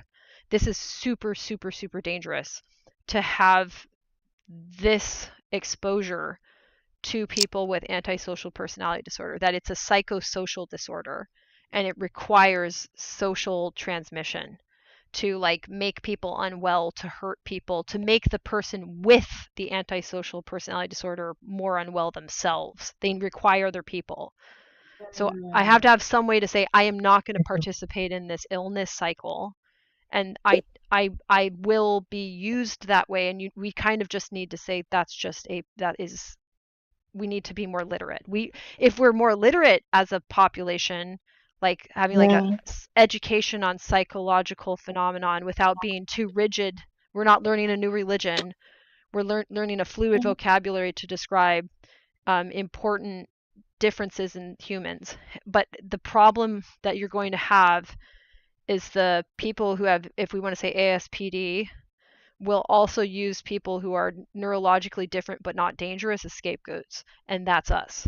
So I've talked about this problem before with them infiltrating into groups that are quote unquote neurodivergent and then causing a lot of damage while we don't get our addressed concerns brought to a larger body of like powerful people in our current society, which is probably legislative. We don't get to say like, hey, we need to reform the Americans with Disabilities Act. We get framed as all kinds of inappropriate metaphors of like, this is our identity or whatever. I'm like, I'm fucking disabled, dude. Like, so we have sadly, huge... as long as we're celebrated, they're going to come and try to yes, exactly, have that celebration themselves. Yes, because they can sort of resemble us, and that's what I'm saying. Is like, I can understand why people are suspicious of me because my behaviors are not as predictable. They can be made more predictable because I'm pretty run-of-the-mill autistic lady, so I'm not that surprising if you know about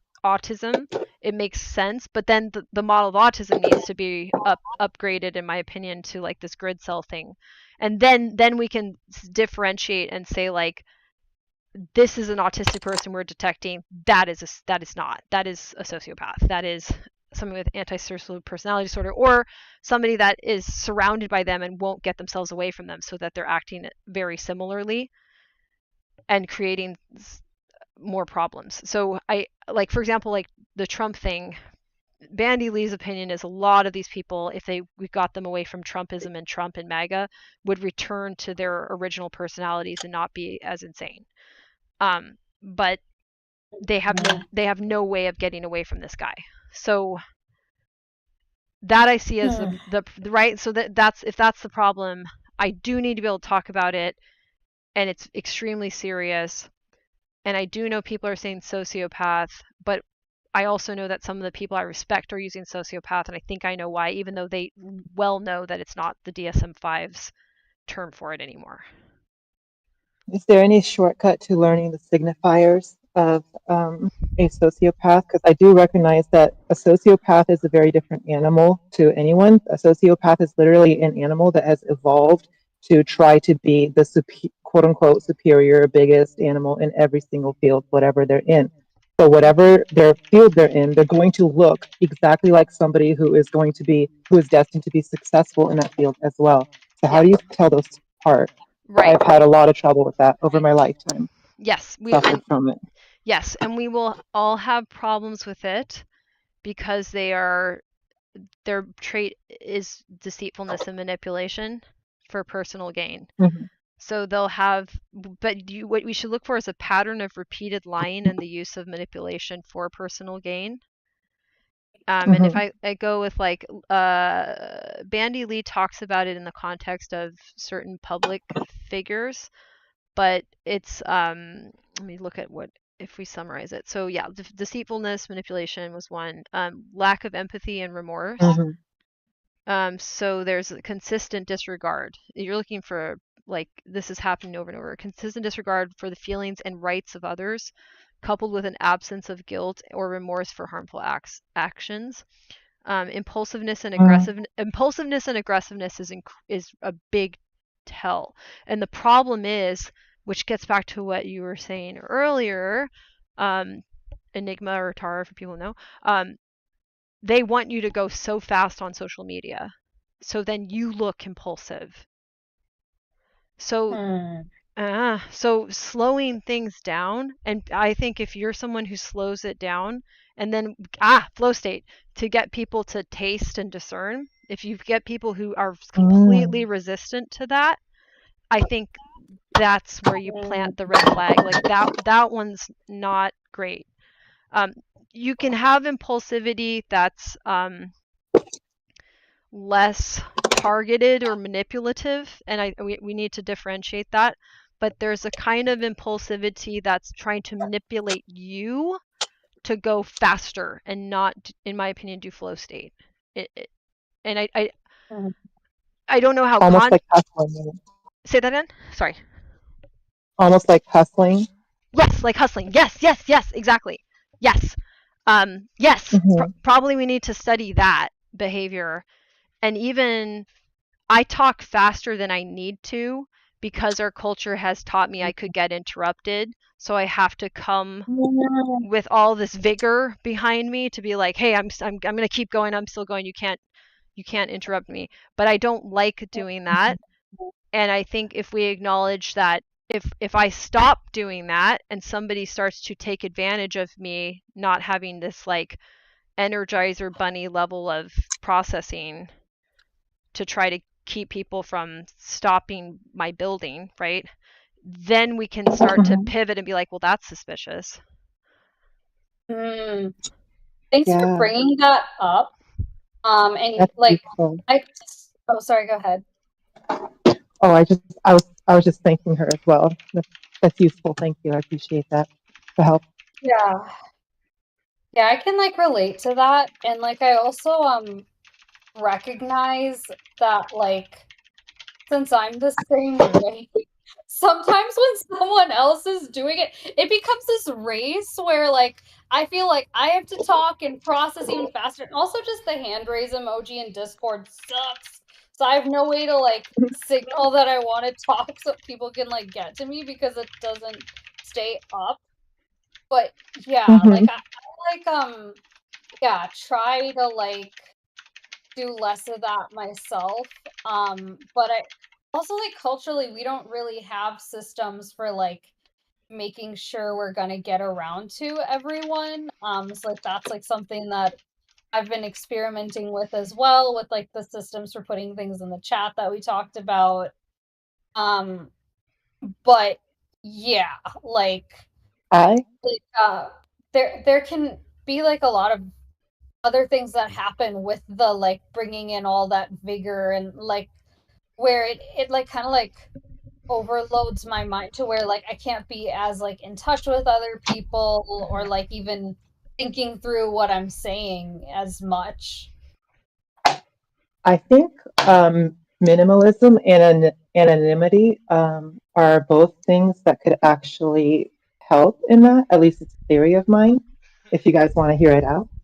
Absolutely. Yes, please. Okay, so my theory is like to have a space, and I thought about it, and technically this can be done on Discord.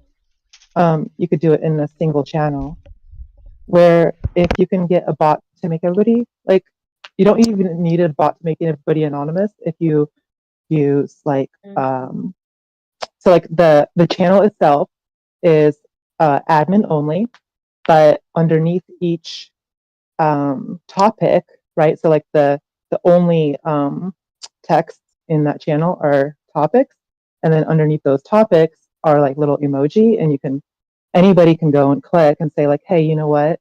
Let's say this is a like I need some art done for me, and then they can click on the thing that says like art done for me, right?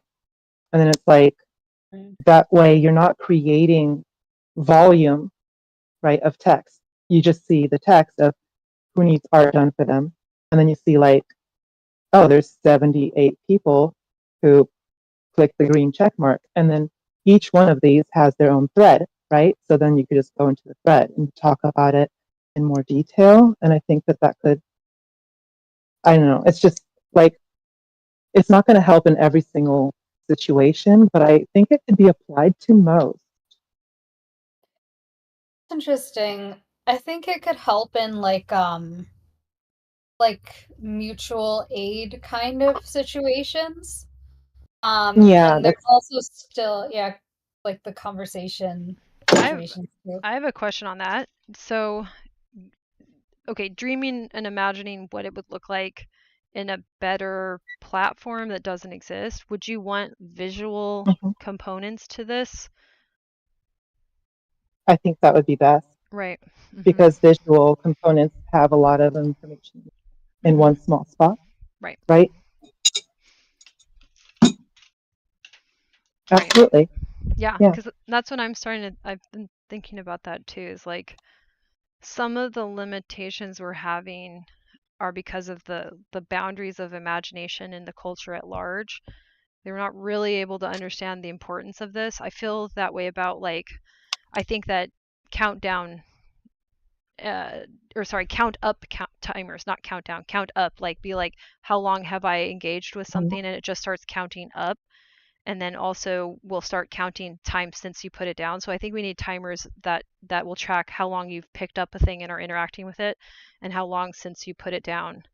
And that would be a better way for people to work to have like a difference in time, right? But I can't find an app that does that because Mhm. it's actually outside of the imagination of the culture at large, and like a method of using that isn't rehearsed or iterated on. So I think it then is treated as if it's insignificant when really it's just that the effort to even dream this up has been destroyed. Like that effort, and similar Mhm. for what you're saying. I think it makes sense to me, and then what it would need to actually look like. I just want to encourage you to liberate your imagination to do things that you would have thought somebody would have thought of by now, but they couldn't because those the Yeah, you know what I'm saying, like the whole world. I appreciate that, Jane. Yeah, of course, and yeah, you have the ability to I imagine actually, it. I actually, mhm.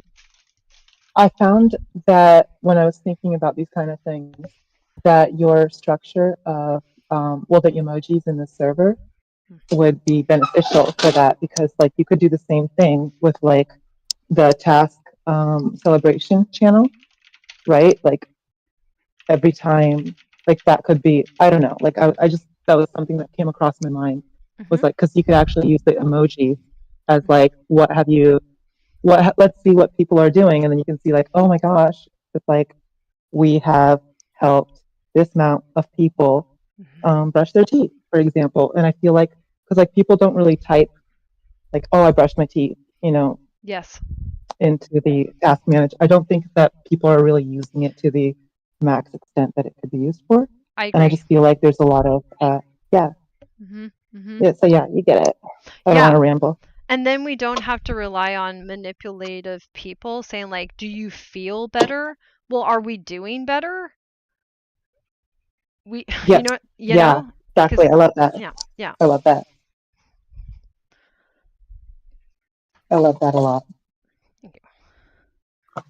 Yeah, it's weird for me too because in some sense the subject, Hokiman's in and just asking subject. We're gonna talk about flow state a bit, and I think there's like a metaphor for tasting that we could get involved in a really embodied way, like just like physically feeling tasting as a process that we take for granted, but that actually is associated with what flow state feels like. So if you're like, what is flow state? Okay, well, like just think about tasting things, and maybe that's all you have to do, because Mhm. our attention is getting directed or yelled at by people that have antisocial behaviors that are doing as arriving is one way I say it, but also that are like trying to make people feel a kind of way as opposed to us being confident that we're okay. We feel good because we're sure we're actually okay. Mhm. But that takes longer. Like for me to feel confident that I'm okay, I need to pay attention for however long it takes to us to determine that, or even to determine Mhm. why I'm not able to determine if I'm okay. So I was thinking the other day, I kept so many diaries from like junior high upwards until I got my diagnosis pretty much, because then I didn't need them anymore. Because all the diaries was me taking a really long time to be like, what is going on? Something's different about me. What is this? Mm. And now that I know what it is, I don't have to do that anymore, but it took like like 20 diaries to get to that point. But Oh but my then, God. right, if somebody said like you need to feel better, I'm like, well, in the current environment, or the environment I was in at the time, that was 20 diaries is how long that took, and then getting Mhm. to a diagnosis so I could understand it. So if we're trying to actually feel better and be confident that we feel better, then that's going to be determined by what's actually wrong. Self-awareness as a verb. Mhm. Mhm.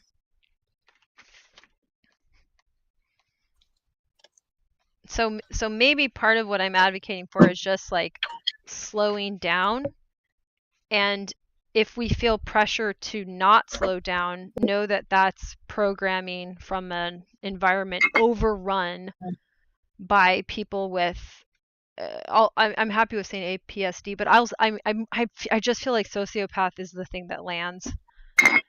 So I don't know. Yeah. Well, mm, okay, like I if you're agree. actually talking about ASPD, then like that is accurate. Yeah, I definitely If am. you're like, okay, cool.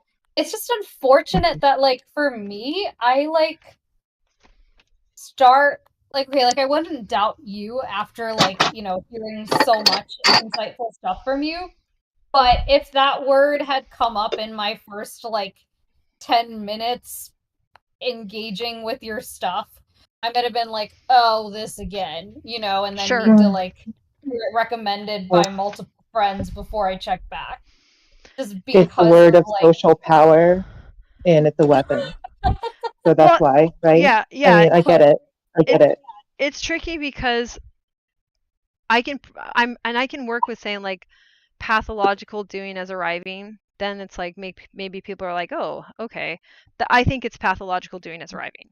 Like that's one way I could oh, indicate it, where that hits strongly, and maybe you have to then sit around and ask me some more questions about like, what are you talking about? And then I'm engaging you with discernment. mhm. And that's what I want us to do. I'm quite Most convinced. people don't do that. Who that are Right. using it as like a Yeah. just a social weapon to try to get ahead and stuff like that. Right. You'll try to like talk to them, try to like discern what they're talking about, things like that. They won't go in depth with you. They just will refuse, Yeah. Right. because they're actually only interested in. Mhm. Because Sorry. if well, no, you're right. Well, I was just only gonna add on to it that I think Bandy Lee is right that people are stuck mirroring the same behavior, so they're also pathologically doing as arriving. Mhm. Mm. Mhm. Mhm. Oh my I gosh, have which yeah, that go ahead. connects. Just Did you have more to again, say? just Oh, okay. again, just saying like that. Oh wow, that's really cool. That actually connects. That's smart. That kind of thing. Mm-hmm. Cool. Yeah, I don't know. Fish, like you're a bit quieter, like with your audio, so might be part of Oh why. yeah, I'm sorry. I apologize. Yeah, I am trying to kind of self-regulate, and by when I select a day to be more quiet and stuff like that, and less Mm, outspoken is a way of me self-regulating. So today is awesome. one of those days. Yeah, That's really great. Like I really appreciate that. Yeah, I just wasn't sure if you were like far from the mic or something. But yeah, that's really awesome and like that I kind of appreciate your concern. Yeah, yeah. I appreciate it. Thanks. yeah. Um, yeah, I turned visual. Yeah, I know. I wish there was like to like equalize the volume for everyone. So like Yeah. for me it would, because yeah, I don't want anyone to have to change like their, way of regulating or communicating and Yeah. like I totally understand. And I could try to turn up my master volume, or so I'll get on that. But if it's also I can't succeed in that, then unfortunately the only other thing to do is for everybody to have to turn me up independently. Yeah, which isn't too it's bad. Like I think on the stream it's pretty even. I don't know if people in chat could give me a thumbs up on that, but yeah, I think it's fine. And I agree. There should be something that auto detects because everybody's mics are different and everybody's voice is different, and you're doing a very sensible thing. So technology should be able to fix this immediately. Sorry, yeah. Also like for it's me not. at least, oh, go ahead. I was just apologizing because yeah, I realized this isn't optimized for like a stream and things like that, and I was the one that was bringing up the Oh, potential problem of you're fine the on the stream. differences in voice. You're fine on the stream. Okay, good, Yeah, good, yeah, yeah. You're totally good, yeah. We're at the good same to level. hear. Well, Awesome. we are here for each other figuring this out and not to get a million bajillion likes from random people. Yeah. So I we're love good. that philosophy. Yeah, I love that. Also, Absolutely. yeah, I like just wanted to say that the whole like volume thing isn't that big a deal for me. It's just like any kind of like variety or like difference and like everyone like coping in different ways. It just like it sometimes takes me like slightly longer to process to where then like it's harder to signal when like I have something I want to say. Um I don't know if like putting it in the chat like how visible that is. Because it's just like more kinds of information like I'm trying to like figure out how to better engage in spaces without like overclocking my oh no where If we agree that this is what I'm trying to get language around, if we agree that this is a processing space, well, see, I don't like processing. This is why I'm like, damn it, flow state. If we agree that this is like the taste, flow state is saliva in my model, which is like, boy, that's going to be a tough sell, but I think it is. But if we agree that that's what we're doing, then the timed is very irrelevant. I mean, we're still boxed in by like what you'll have to do at this time because of an appointment. But if while we're interacting that isn't relevant because we're practicing doing as building or the flow state tasting thing. I mean, tasting is the best, I guess, like that doesn't distract people with something they want to make fun of or whatever. But anyways, then if you need to slow down, we shouldn't be arbitrarily speeding up either. Like we're deconditioning our response to want to speed up to get somewhere. right. Yeah, I really agree with that. And I'm just trying to figure out how to make that work like in a conversation setting because it's a lot easier said than done. And like I love how Vish is modeling it here. Because like, that like models that it's okay for one. Like in some neurodivergent spaces where I would go, it's like, for example, there was this one in particular, and like they have a really good mission about like making mentorship accessible for neurodivergent people. And I really want to see them succeed.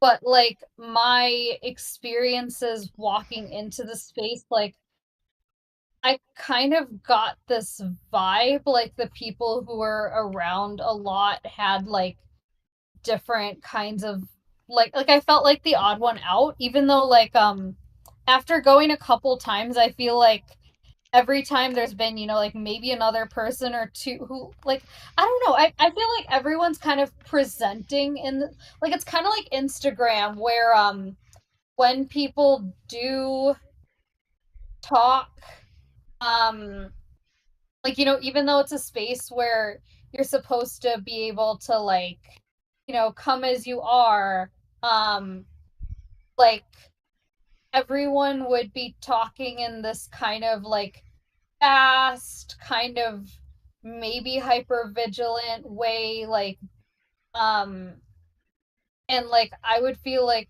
oh well, when I do that it's not like natural to where I'm at right now. Maybe this isn't a space for people like me. And then, oh yeah, okay, looking at what Fish said, I love that I can talk about these kind of things, but now I'll have to go mute because of the introduction of more Oh, people sure. in the room.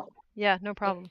Oh, yeah, and you can like type too if you'd like. But yeah, oh my gosh, I love like yeah when we can discuss stuff on this level of granularity and how we can make it work, because like most people yeah, they don't have the self-awareness to like do this kind of thing.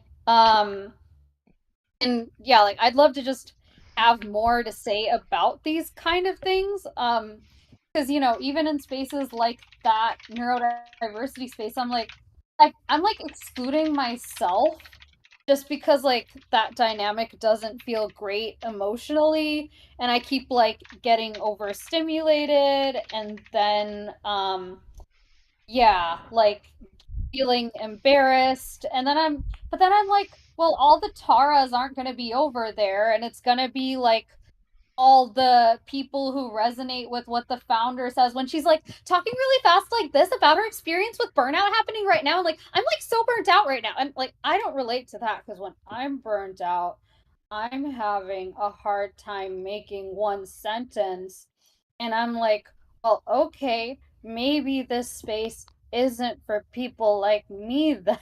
And I know It's like I don't not. want to tell anyone. Yeah, what were you So, gonna say about yeah, mentorship? I heard a few things. So, if you want a space to succeed and they want to facilitate mentorship and you recognize it's not happening or it can't happen for you, then the space doesn't work. Like it's not functional. Maybe it will become functional. And the Mhm, desire to want people to reach their dreams, like they've said to you, I I want this space that I made to do this good thing.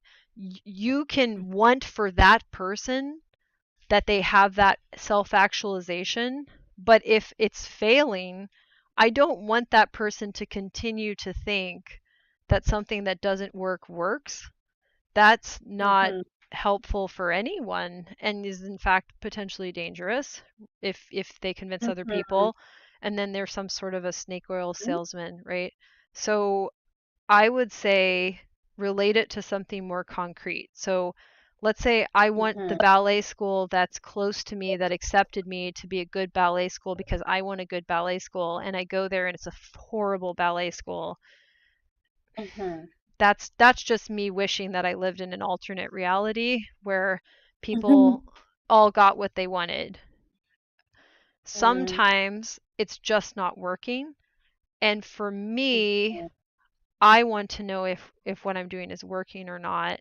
And a lot of what I've tried so far, I'm having a hard time getting it to work, but I'm not going to keep doing it and saying that it's mhm. working when it's obviously not. And I would rather people say Right. without being defeated, this is really hard to do right now. I'm still convinced it's not Mhm, impossible for people, particularly with autism. I'm very concerned about that, but that autistic people with multiple comorbid conditions can have productive, fulfilling lives.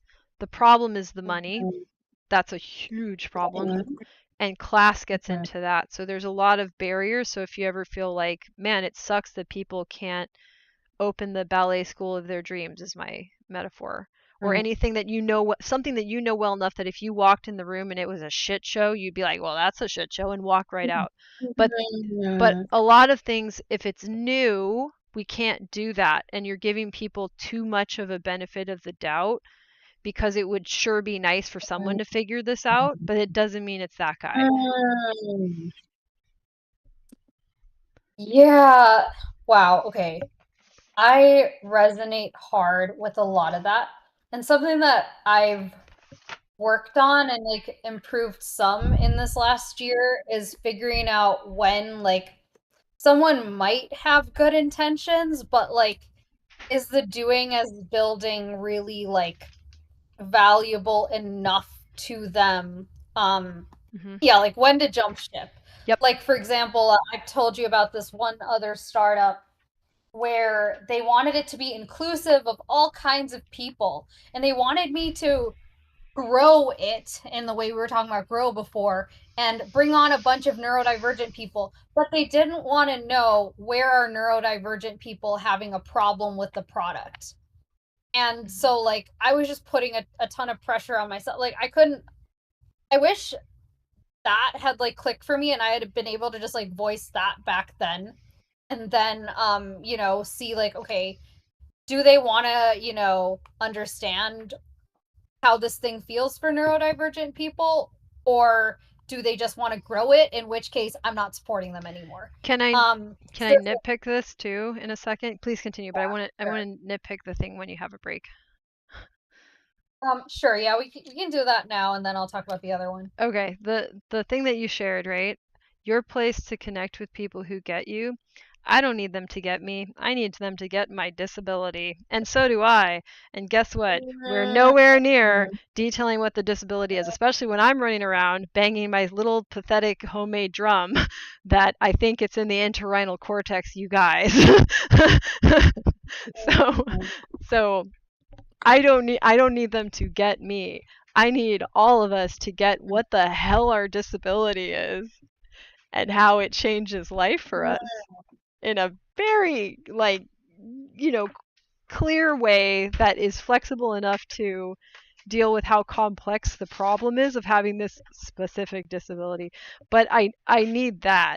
I don't care. I don't know what getting me fucking means. Like if I'm gonna nitpick, which I will, because I think they're failing from what I understand, so I'm going to be a little less generous with what I'm saying here as a critique. That is not a good banner on the door.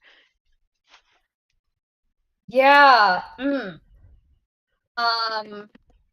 That is some really great food for thought. And you're like the second other autistic person, similar age range too, who like are at, you know, basically like I'm hearing this as a pattern from autistic people older than like college age. Yeah, like okay, this other person's critique was, well, what kind of support, what kind of mentorship, what kind of community, what's it about? As opposed to just like connecting with other neurodivergent people. Okay, in that case, call it a social club, because there is demand for that. Also, those exist. Most are free, and you know, you're not gonna get a funded app out of that unless you start like charging tickets. Yeah. But yes, like I really resonate with that, and it feels like another place where I gotta put myself out there rather than like being able to just walk in and like have, I feel like, okay, because it's like mentor matching, that's like their main thing. They also have community calls, but with the mentor matching, like you can have your profile and like what kind of things you want to learn about, and then also like your needs, you know, like text versus call and stuff like that, which like that's all great, but yet it feels like meeting with a bunch of people and having to have like these kind of conversations about how we're going to converse over and over again, without spreading a blanket level of understanding about, like, you know, the fact that these kind of situations might happen where, like, we're in a room where there are two people who've been conditioned to talk really fast and another person who's talking really slow to self-regulate. Like, what do you do? Like, Those in the are community call fish. Sorry, Yeah. go ahead. those are inverse solutions to maybe not even the same problem, because your neurodevelopmental difference might not even overlap. So I just want to note, like, if somebody's saying like you're going to be a mentor, okay, interesting. I, opening a peer support space, realized I have done better than some of my peers. And I have spent like 4 years now trying to understand why. And I'm not sure. And even so far as I'm doing better, I'm not making money. So I don't even know if the way I'm doing better is a good idea. like it doesn't solve the crisis for my peers. Maybe they don't even need to be doing better in the way that I am. So I don't know how anybody else has insight on the level of a mentor. We don't have any of this sorted out, and I just exposing myself to other people who are neurodivergent and either have autism or very relatable presentations of something, right? And they're like, "Huh, Jane, how are you able to do that?" I'm like, "Oh, shit, hold on. That was a coping strategy a 7-year-old came up with that I've been just doing to not drown." And it's kind of cool. But see, so how is that a mentor, except to say that I've had real mentors and they were ballet dancers, right? Because ballet is Yes. super well understood, even as we still learn. There's there's dance medicine and science that is exploring these questions on deeper levels, like what are we really talking? But ballet has had the time and the space and the resources to understand itself in a way that absolutely no autistic adult has. No, not a thing. Yeah. That resonates super hard. Yeah, like I would prefer crowdsourcing like we're doing here. Yeah. Versus like go into, you know, one-on-one talk with, oh, you're struggling with spoons. You don't have the energy to hold a full-time job. Well, why don't you spend your time talking one-on-one with a bunch of neurodivergent people, half of whom are gonna dysregulate you, either with their highlight reel about how it, or like not understanding you, or like being in an equally bad space and like dysregulating in a downward spiral. Yeah. And like, yeah, the few like positive interactions that I've really seen are like, so in these community spaces, like first I found it frustrating because like their community calls, they would just be like purely social, and I'm like, well, this isn't telling me, like signaling me anything about like how informed these mentors are going to be or anything, or like what kind of stuff people talk about. They did add like you can bring a topic, and sometimes people did bring like general support topics, like, you know, a situation with their partner or something, and like those kind of crowdsourcing, like similar to what we've sometimes done here, are like some of the better, more what I would call useful things happening there, besides just like a social space for, you know, like I see a lot of the people who keep showing up are like fresh out of college age, haven't found work yet, living with their parents. Like, okay, maybe they live somewhere where like they're not able to find other places to hang with neurodivergent people. And so like I could see like the social helping for them, but yeah, like the mentorship itself, yeah, that's a whole other.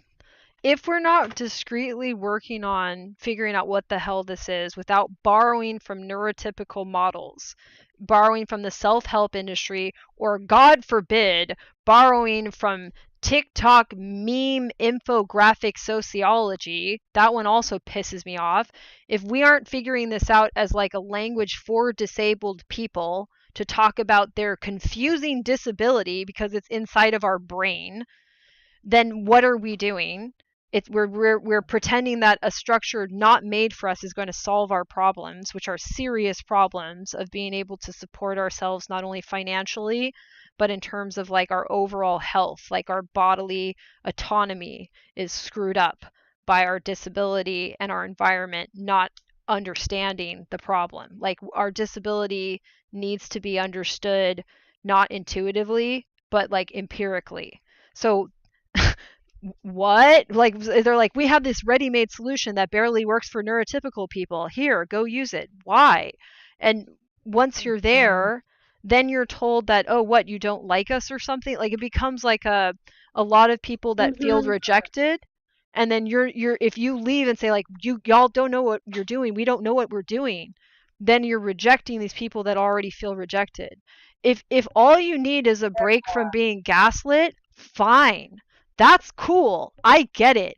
But don't then start to gaslight yourself while you're there, saying like, well, maybe the neurotypical tools will work for us if we just only work on it by ourselves, not knowing what we're talking about because our brains can't process this thing like you can't process the sunset, right? That we're supposed to paint.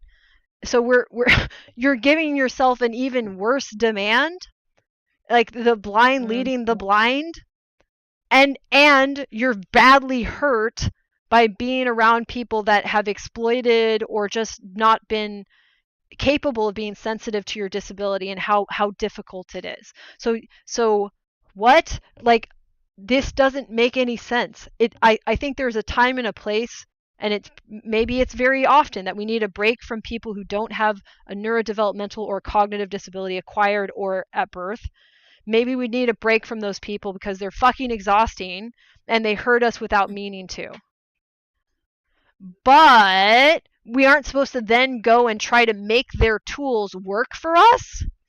Why are we doing that? Like, and so many of these spaces, that's what it is. It's self-help, or it's like Tumblr infographic sociology. Neither of these are appropriate to do as a solution for disability. That's fucking crazy. I'm sorry. I'm like I have a swear jar for when I say the F-bomb because I don't like the F-bomb. But that, I'm going to go fold a little star and put it in my star swear jar. So, but that is what we're left with. And it's a problem because, okay, all of those people, I'm like, it is good for you to get a break from people that don't believe you're disabled. It is unhelpful to then stop working on the fact that you're disabled, because you're not going to be able to fix it when you get into the world, because you can't just stop traffic. Okay. And when you're with other people that understand this, we still don't understand what it actually is empirically.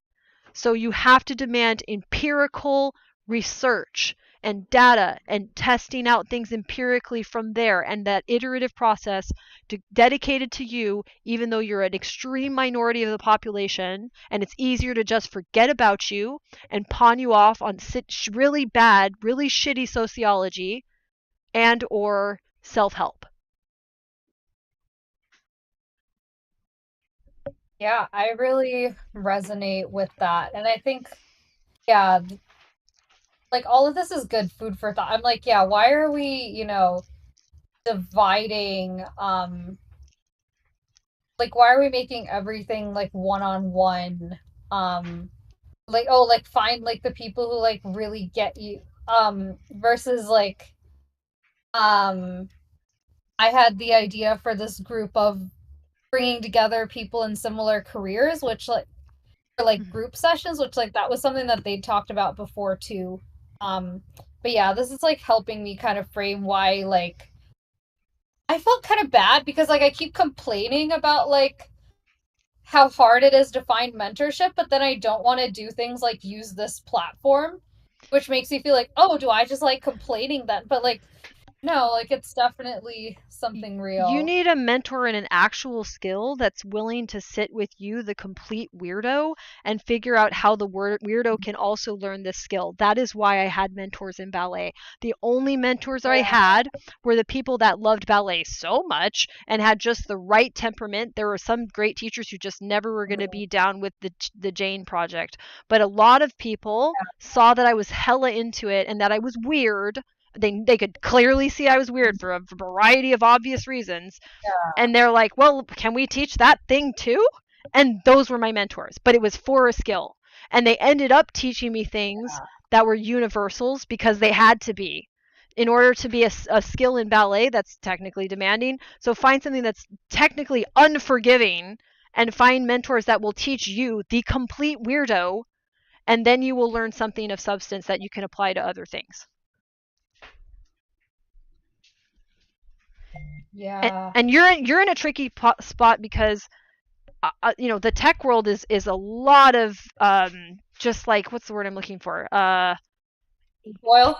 Well, it's not a bullshit, right? Like there's a lot of stuff. It's I was looking. It's like fluff, but there's a better boisterousness. Yeah. There's a better word, but bluster. It's bluster. There's a lot of bluster there.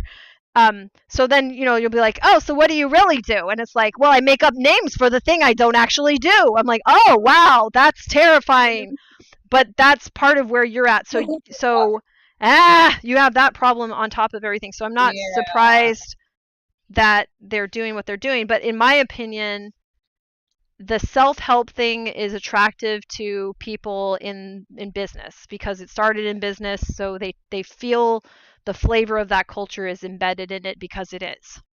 So the father of self-help was a salesman who then owns a company and then tells people how to be good salespeople. Okay, cool. And then meanwhile, the other group that's dominating the conversation are the sociology people that are like kind of skeptical of psychology, but also don't know anything about neurodevelopmental psychology. So they came to the game late and think nobody was talking about them.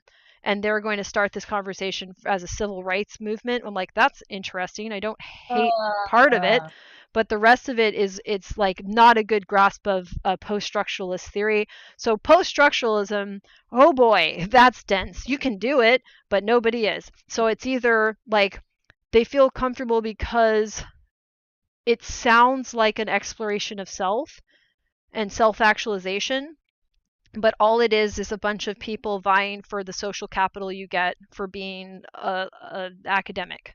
So one people want to be business school graduates, one want to be professor with like a extreme sort of philosophical academic standing or something like that, like the philosopher of blah blah blah. I like to call them falafelsers because this is ridiculous. But they do you see that? So it's like I don't think I would make very much progress with the group that's doing this whole like social movement thing, and I also didn't think I would make progress with the people doing Earl Nightingale self-improvement. And sometimes they dance with each other briefly, and then they're like, you're a capitalist, and then they're like, you're a hippie, and then they leave each other again. But none of that is your disability being addressed. You see what I'm saying? Like, definitely not. Yeah. And it's pulling you out of the world. It's making it harder for you to do the thing you actually want to do, which is learn skills that you would enjoy earning a living doing. Yeah. So they're both pyramid schemes. Yeah.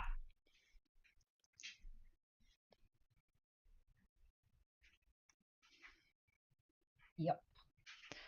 I say that as I'm like, is that why I'm a little reticent to share what I have until it's I think I don't want to share what I have until it's empirically verified.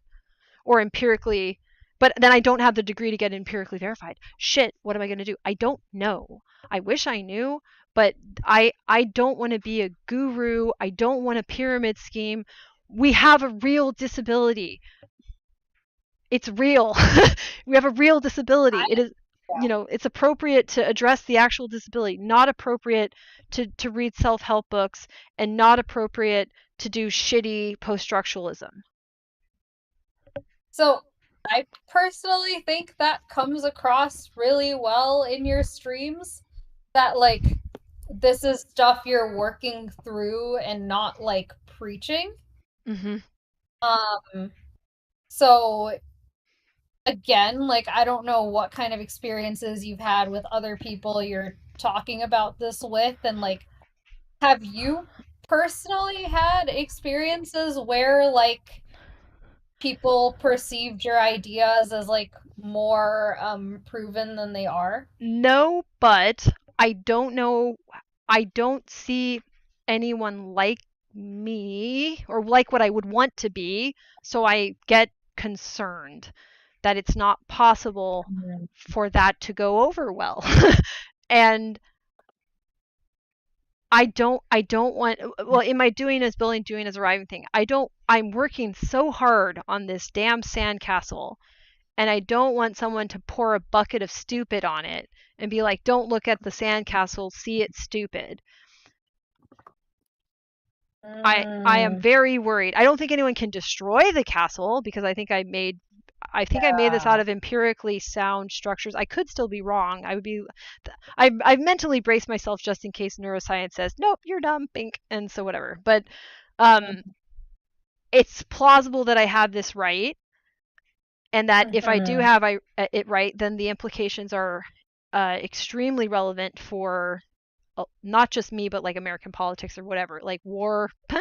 War, it would be important for war. So so it's like, it's a big claim. It sounds like a theory of everything, but I can't get resources to prove it in my own life or in the lives of the people that are appreciating me. So I don't know what to do, and I'm scared about going into the environments that I have identified as just about status hierarchy arriving, right? To say like, hey, you know how you're all in on this arriving thing? So that was a thinking error that you did that's crippling you as a person. Hey everyone, like I'm the bad news fairy running in. They're like, and they'll want pretty strong evidence of that, and I'm like, well, can I talk to a bunch of scientists? And then they'll probably I've kind of worked out conditions. They'll cherry pick the scientists I get to talk to, and they'll be the ones that are like committed to an older model of like construction of behaviors.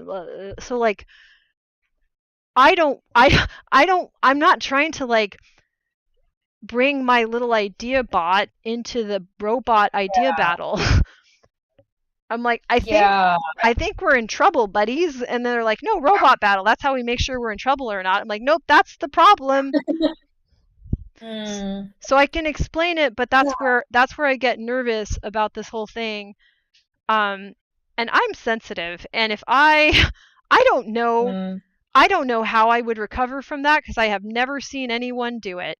I feel an iota better because I have one role model in my life who I'm learning some feminist, like academic level feminism from, who's a PhD, and they've alluded to the fact that they can go out in the world and not care about status, right? And that it's possible when you have a good theory that you can go out and just talk about your theory, even though people are going to attack you on the basis of status. And you can cope with that. But that's literally the only person I have thus heard from that's older than me, has status to begin with, that they have more risk of losing, I think, than I would if I was ridiculed. But it's not that I think people will treat me that way necessarily, although I don't know, I could see where I might be concerned directly. Right. I don't know how this is going to go down, and I'm scared. That makes a lot of sense. And yeah, that's a bit different than like, I thought you might have been concerned about people misunderstanding your theories and like, taking this, doing as building, and then like doing something that hurts themselves. But I do think like your, way of telling people to like observe and see how it feels and like talk things through, like, I see less risk of that than like with a lot of the other stuff that's out there. And I also, agree. Like, we can never. I've been working on that specifically, and to give people the leeway to stop before they do something harmful out of impulse, right? Thank you for saying that, because I think what I'm saying is sufficient for most people to figure it out without hurting themselves. And that also speaks to the strength of the idea itself, or the strength of what I'm proposing is true about reality. If this is true about reality, then you will be moving in agreement with reality and get less hurt as a result, and that will motivate you to think about it more seriously. And I think I have enough of it to get people past that hump. Yeah. That's really awesome, like how much thought you're putting into that. In terms of the like going out into the world and evangelizing, I agree that all the stuff you're talking about can happen. And yeah, like it can be really hard to just be around that, see it, and like um although like I know it's very hard like when we see that people are getting hurt today and we want to do something yesterday. Yeah. At the same time, like I think what you're seeing, like it's good that you're recognizing, this step that like, the convincing the general population would be easier once it's empirically backed, and like Yes. in that process of corroborating it with research and testing it with more people, you'll probably find that like parts of it work and parts don't, and improve the model. And like Yes. what you're finding is like just honestly it's probably not ready for the world stage yet. But we have this culture that says put your name out there anyway so you can get funding and then spend all Right. your time chasing funding and not building the thing anymore. Right. And I like think you're just, running into like you're just seeing reality. I don't think, that you're like, being too wary or like anything like that. I like could see people like, given how much thought you've put into this and like how helpful it is, like people who find it helpful crowdfunding even in small amounts potentially. I don't, and like I get it if you'd rather do other things before writing a book. And also like these kind of things, like paths forward present themselves as you're working. And like the fact that you've stuck with it this long is like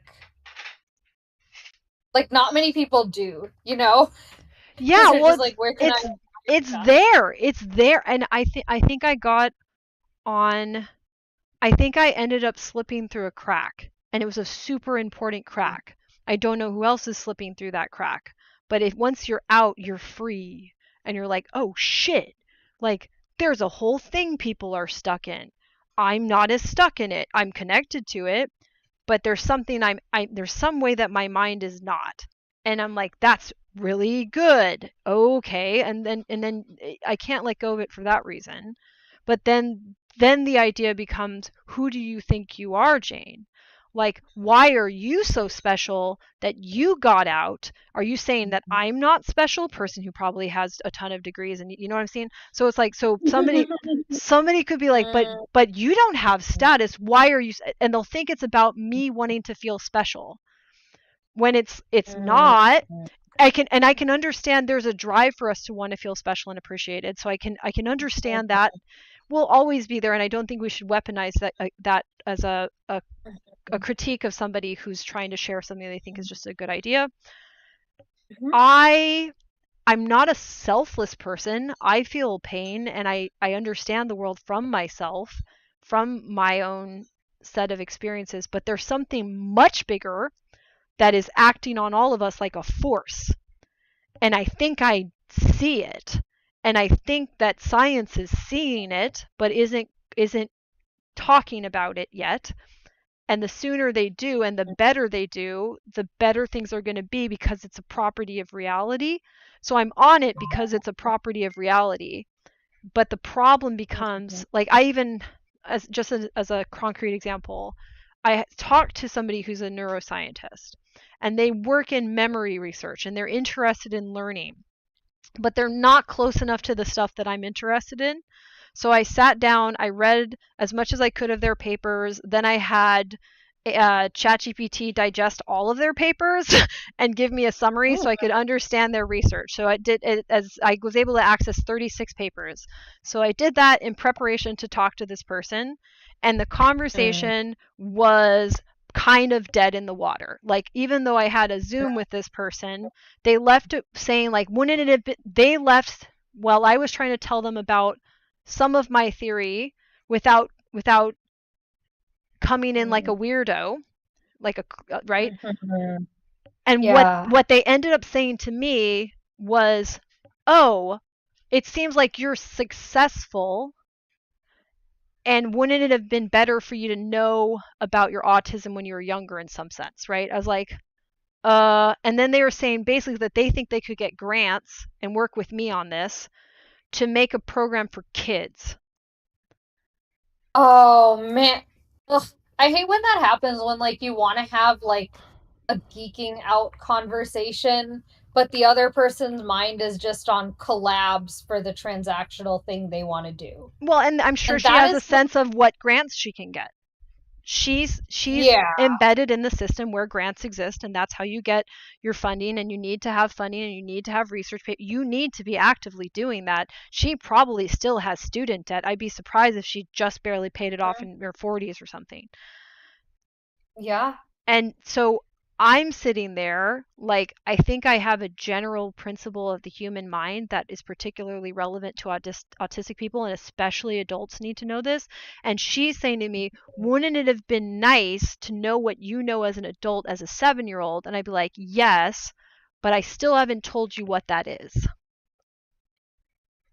Yeah, I get concerned about a lot of the stuff targeting kids, like when the theory of what autistic people need hasn't even been fleshed out. Correct. Yes. How are you gonna have AI figure out how they learn best? And I had ChatGPT summarize this book by Sal Khan, the founder of Khan Academy, which I really love Khan Academy because they have some great educational content.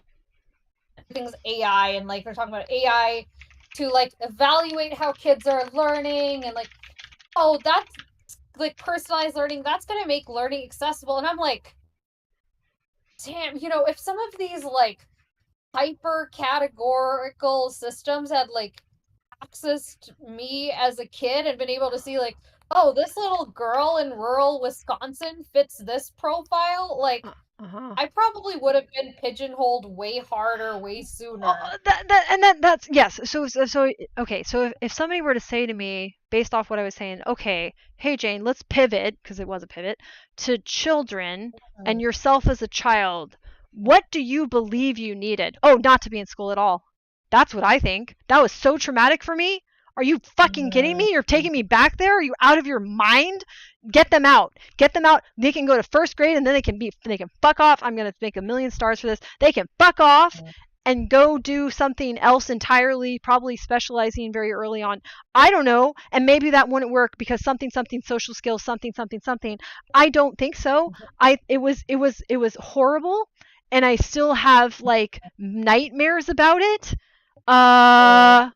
So and that's not to be like trauma dumping. I'm just saying I don't know what the expectation here is just redeem our failing system. And I'm like, oh, what if you can't? And also, why are we jumping to this specific when I was talking about abstraction, when I'm trying to talk about an abstraction that goes not only, it doesn't just apply to children, it applies to adults, it applies to structures. It replies. I want a structural environment to be radically different, based on these empirical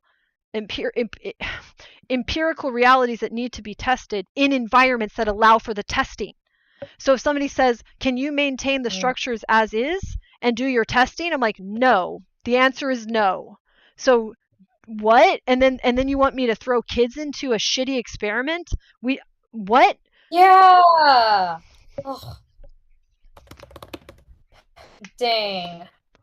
Yeah. Like I I just kind of like leave when people want to talk about neurodivergent stuff for kids because yeah, like what we were just talking about, like, you know, you kind of framing things in a way for adults to be able to catch when things aren't working for them. Like, Yes. that's not going to work for 5-year-olds. No, nor should And, you put like, that burden on them.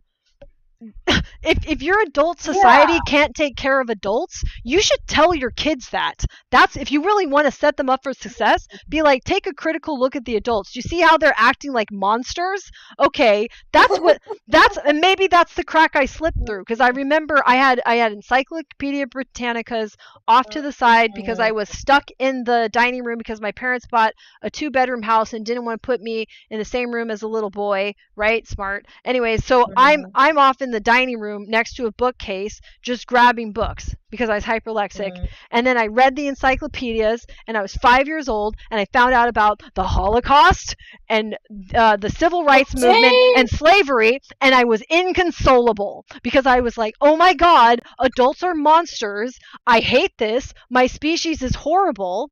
And then that maybe is what let me out.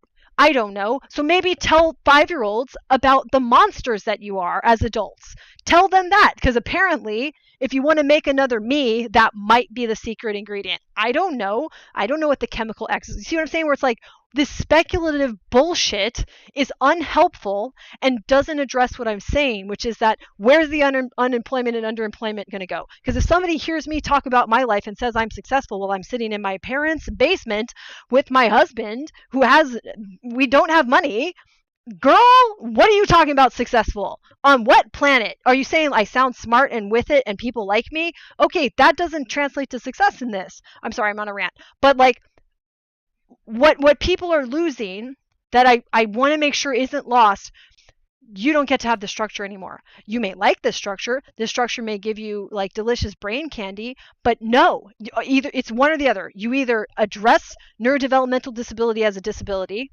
or you live in Disneyland and we all kill each other potentially in Disneyland. And I don't think that's going to be popular.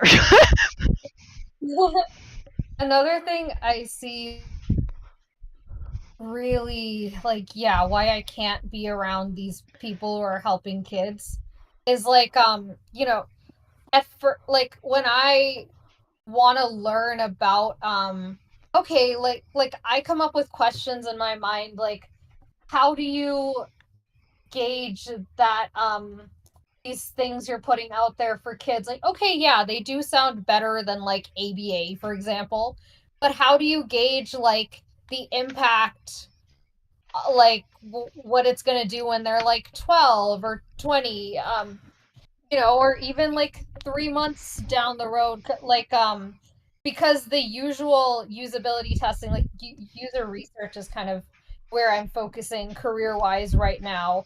And one thing that's been hard for me is that, like, when I started doing it for this neurodiversity community, I see that the methods just like aren't good at getting good data from neurodivergent people. So I'm like, okay, how do you do it from neurodivergent children? And they have all these neat and tidy answers, but they're like not actually going to solve things, versus like when you talk about adults, that becomes a debate. So I find that childhood stuff just like attracts personalities who like to be the one with the answers. And like savior complexes and just all kinds of fucked upness. The kind of people who think that if you want to better the world, you better have lots of kids like Elon Musk. No, sorry, well, let's.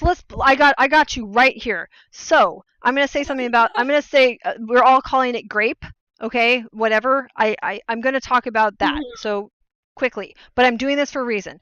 To arrive at the figure of nearly 65,000 rape-caused pregnancies since the overturning of Roe versus Wade, of women, quote-unquote women, ages 15 to 45. Okay, so that's 65,000. So you're going to take care of autistic girls and women. How many of those were autistic? How many of those were undiagnosed, high-functioning, quote-unquote autistic? How many of those were neurodivergent?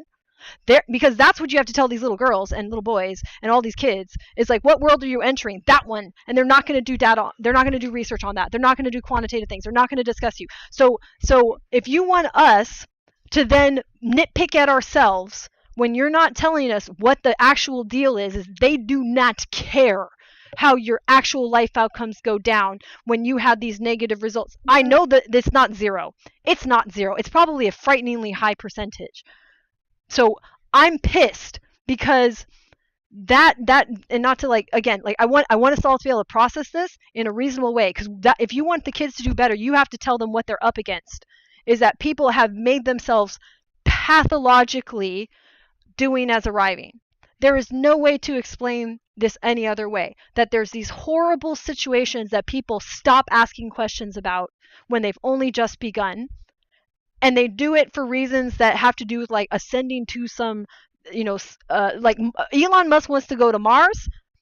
The Republican pastors want to go to heaven. Same thing. They just want to go up. They just want to go up, right? And that's it. And so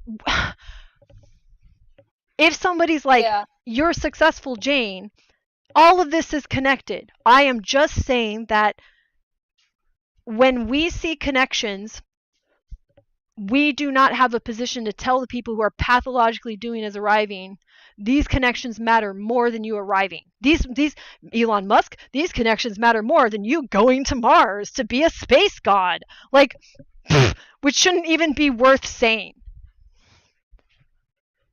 Yeah. So, Sorry. we all, you're good. I am glad to be in a space where we all agree about not running experiments on children. I also don't want kids personally. And like, I would love to talk about like what is this flow state thing more if anyone wants to. I don't know, like when you're planning to end the stream anyway. But yeah, like just personally, like we're good with like where, this conversation has gone so far, but I'm just saying personally, like that I don't see any benefit to me personally being in conversations about like how fucked up the fucked up shit that we're not personally working on is, because like we all agree that first we need to figure out how to help adults. Mm-hmm. So like I'm just saying, like, I would like to either take the conversation in another I'll direction, pivot. or I can explain why I brought that up. Because it's so this is what Vish was saying as well. So no, let me okay. So when we are talking about our actual success, we have to actually measure us and be confident that we're doing well instead of feeling as if we're doing well, which is the domain of this self-help shit, and it's the domain of this really bad sociology where you don't even track people anymore because it might be an issue with how they identify or something. It's like no. Like, what is actually happening to us? Who is us? Why is us? Right? And I'm suggesting we have a neurodevelopmental, measurable, empirically real difference, and there may be a few differences that align, and it's fair to cluster us together into a group, a population that we then actually track. So I bring that up to say we are not being tracked. We are not having our data go anywhere.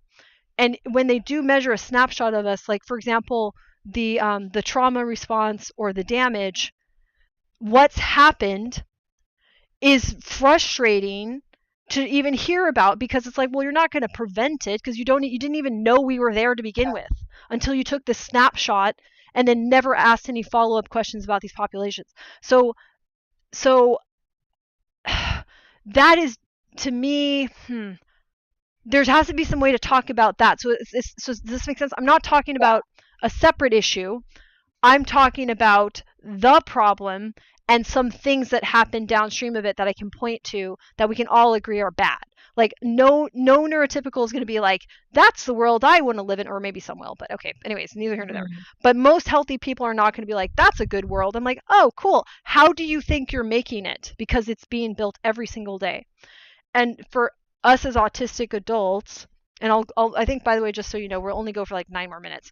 But to pivot, flow state. Why am I talking about that?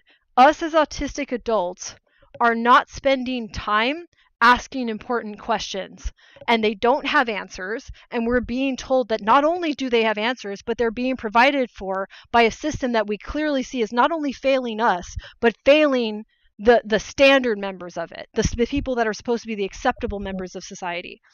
And when we're being failed, no deeper questions are asked, and no better tools are being developed. And the tools that are developed and the questions that are being asked are also failing the general population. So how on earth are they supposed to help us? Yeah. Yeah, I agree with all of that. And I finally see some questions being asked and like some discussion about things, you know, like information overload, attention fragmentation, like in the tech world and the business world.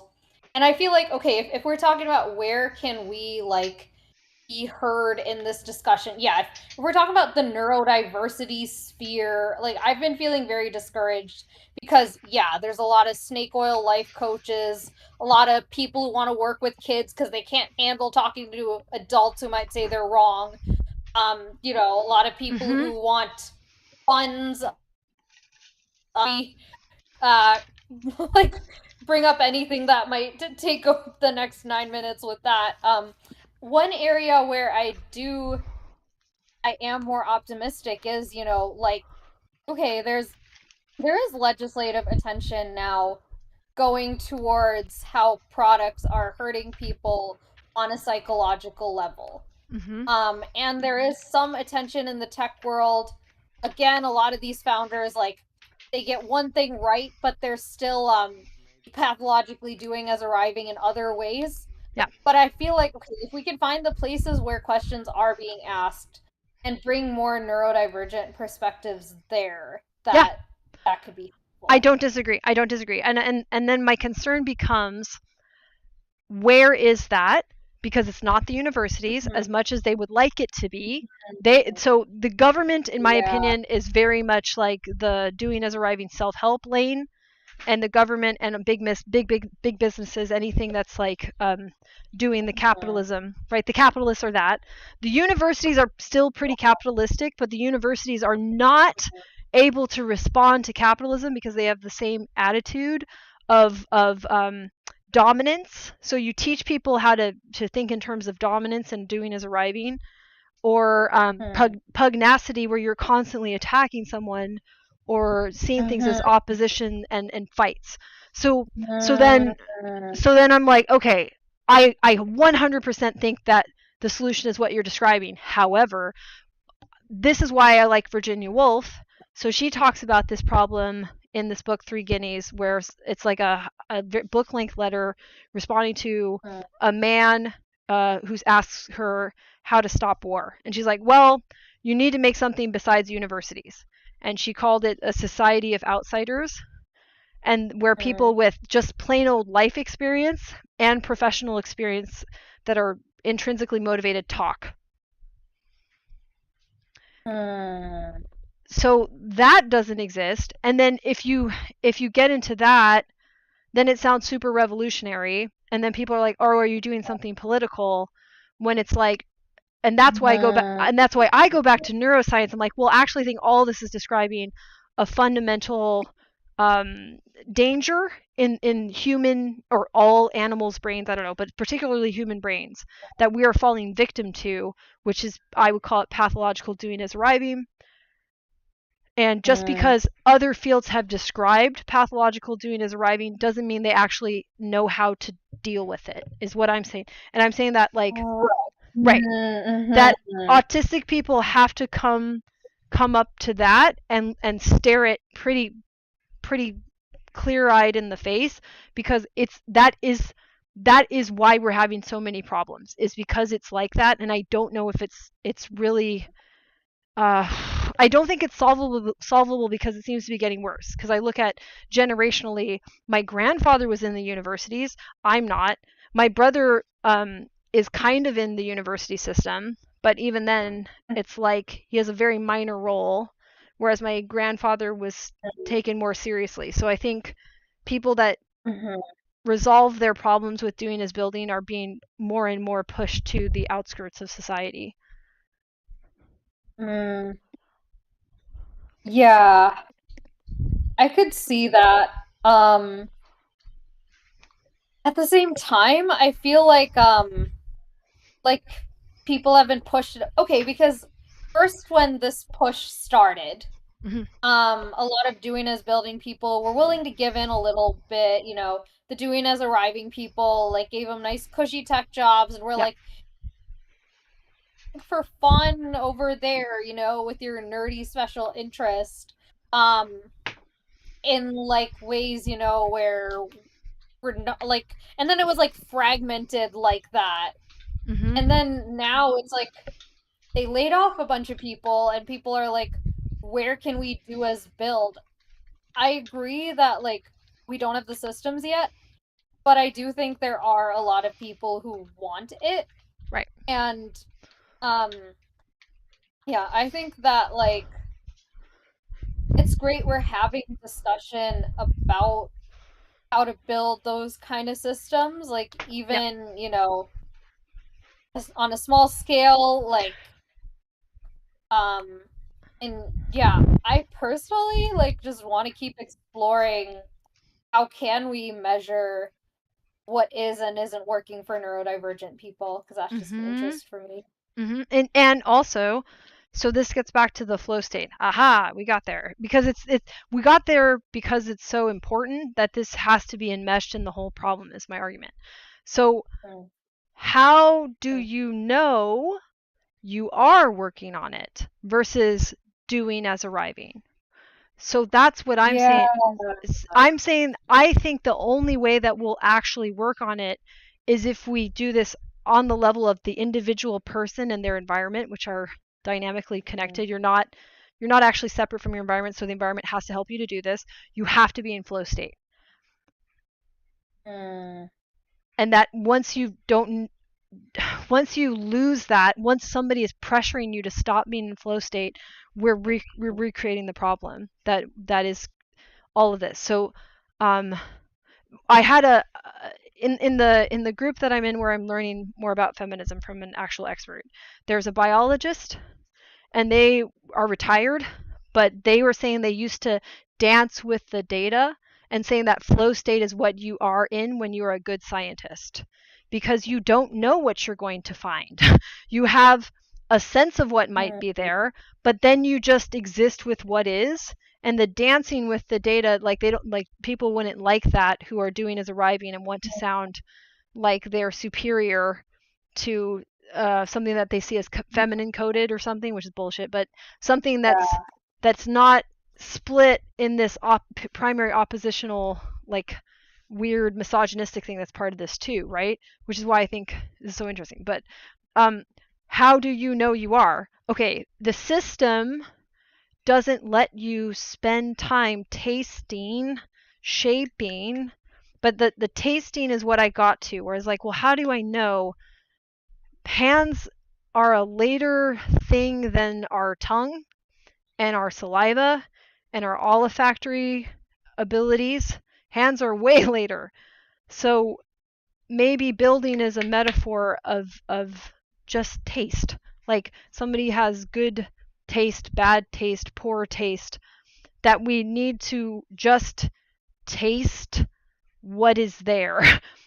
And if it's poison, spit it out, and then use our new tools of tasting. We have extremely sophisticated measuring devices that we can supplement our sensory abilities with. So I think the thing we need to do is practice metaphors in an embodied way that help us recognize when we're tasting. and recognize when we're abstractly tasting, because it's not the same thing as arriving. Right. Yeah. Yeah, I like to that also reminds me of like what I think like when I'm thinking about eating with curiosity versus like trying to claw my way into like a system so I'm not like pushed out. Right. And you don't want to be pushed out, because if tasteless people are saying what's poisonous and what's good for you to eat, and they're, especially if their goal is for people to drop dead, then they're good. That explains some of like behaviors of antisocial people, where they try to make a reversal of like what's healthy is unhealthy. You can see that with Trump. They'll say things that are objectively unhealthy are healthy, and they try to reverse that. And Bandy Lee talks about that. But then that makes sense, because what they want you to do is actually get sick and die so that they can win. Yeah.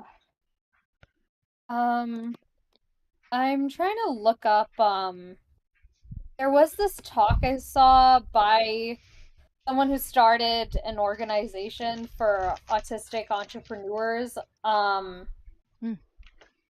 was like focused on like giving people space to like explore a thing. Yeah, I'm trying to find that.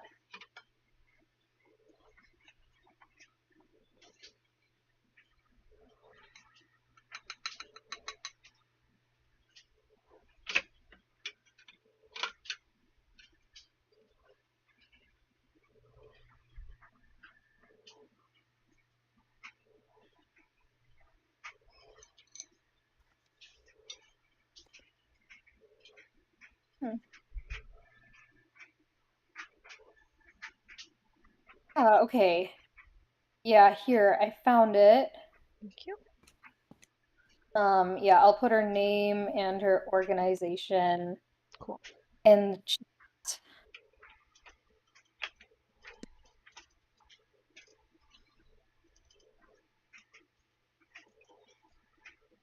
Yeah, autistic social entrepreneurship, which I know that's a word that has like a whole bunch of definitions. Yeah, I know, right? It's tricky. That's how I feel about. Maybe that's the. Yeah. I joke about falafel sirs and stuff, but I've also said like entrepreneurship, and I feel like those are the two things I have an issue with. Is falafel sirs and entrepreneurship. I know. I like never bothered reaching out to this person or like looking into her more, because like she had some ideas that I really liked of like giving autistic people space to like develop their ideas without needing a 6-month plan of how they're going to make money from it right away.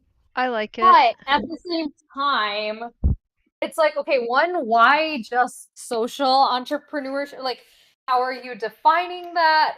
And two, like, why do they need to be entrepreneurs necessarily versus just researchers? Because that's a whole other skill set. Okay, you're saying give these people space to research the thing and take 20 years if they need to. Give them, money. Interesting. While they do that. What? No, I'm. It's kind of interesting. I'm looking at her website. Yeah, but then I'm like, but why do they necessarily need to be the person to then build the thing and sell it and whatever else? Like, yeah, this is something that I like, especially recently been thinking about. So with my career, are you familiar with the product management career? Somewhat. You've told, and you mostly from you giving me a purchase Fair enough. on it. Yeah. Yeah. So that role used to be referred to as like a mini CEO of a product. And I thought it would be like a good path for learning about how to build things that like people actually want and like how to make shit happen. Yeah. Which but there's like a lot to it. Also there's a lot of what I would consider BS, or not necessarily BS, but like there are a lot of different skills for, you know, scaling something Mm-hmm. versus for like building something new. Mm-hmm. And I don't see many things in the world that I want to scale, so I Yep. really want to learn the skill of building something new. And I don't think you know, the dealing with like all the corporate politics and all of that is like where I want to focus. But also another reason why I'm like moving more towards UX research now is because with product management, you learn a little bit of a lot of different skills. Same with entrepreneurship, but you're not an expert in anything. And I Mm-hmm. think like it's a great idea, you know, to give people space to become an expert in something. But then why putting the label of entrepreneur on them right away? Because that might or might not be the direction they go. Maybe they end up Yeah. writing a book. Maybe they become a content creator. Like I started reading this book, The Autism Survival Guide to Therapy or something like that. And they aggregated a bunch of stories from autistic people. And like I had this thought, like, this is so great that all the people reading this book get to see these stories versus like what I've been doing, trying to get a word in edgewise to these people Mm-hmm. building products that never go anywhere because they're not listening to people. And I'm like, I wish I could get all that emotional labor and cognitive labor back Yeah. and put it somewhere else versus the people who I put see. their labor into this book. It's in the world now. And I Yeah. guess an author is an entrepreneur, but they're not framed as a quote unquote. And like even like coming here and talking, I feel like these conversations are gonna go somewhere. I don't know where, Right. but I don't feel like if goal X doesn't happen, all of my conversations here are useless. It's yes, because it's okay. I if You I know, am 9 out of 10 startups fail. Sorry. if Yeah. I am doing this correctly, this is valuable because we're working on our ability to do discernment and our discernment of something that's actually meaningful and that's rich with meaning and will help you to understand Yeah. other kinds of meaning that have related qualities, and Mhm. then you're basically figuring out the relationships that really exist in the world, not the ones that are artificially made to look like they exist in these human driven puppet shows. So Yeah. yeah, right. So and that project is probably going to take a really long time because look what the other Yeah. humans are doing. They're not going to Mhm. stumble upon it, and they may realize that the puppet show is a puppet show, but they've lost time doing the puppet show. If you can turn Yeah. insights about observing the mechanic, okay, the puppet show also obeys the reality, like, but not in the way that people doing the puppet show are pretending it does, right? They're exploiting parts of reality to make it look as though it's operating under these rules that are being uh, uh, enacted by humans as a shallow, superficial um, Mhm. acting, as if they're acting as if it were so, but it's not, and people are getting hurt, etc. So if I'm doing this correctly, I am letting your brain just take enough time and telling you that however long it takes is how long it takes. And Mhm. I would like to get a lot more progress. Let me start that over. A lot more solidifying this happening in my lifetime because I think it's so important, and I just want to feel happy and know what the hell is going on. Mhm. Like, and those to me are Yeah. completely linked. I am not happy when I do not know what the hell is going on, and I know that other people don't know what the hell is going on. So if this Mm. lets you um, take back some permission that was never granted to you, to ask what the hell is going on. And if somebody abusively tells you to stop asking, now you know what that is. It's like, oh, that's pathological doing as arriving. Okay, well, fine. I'm still going to ask what the hell is going on, and I don't care how long it takes. Yeah. Yeah. I get it. And then you can actually, develop yourself, right? Because if you're going to get better at answering that question, you need to let the resources that you have in your brain, in your mind, and in your behavior, you need those to function better and better. Like, because you're the instrument that's measuring all of these things that you're asking questions about. Yeah.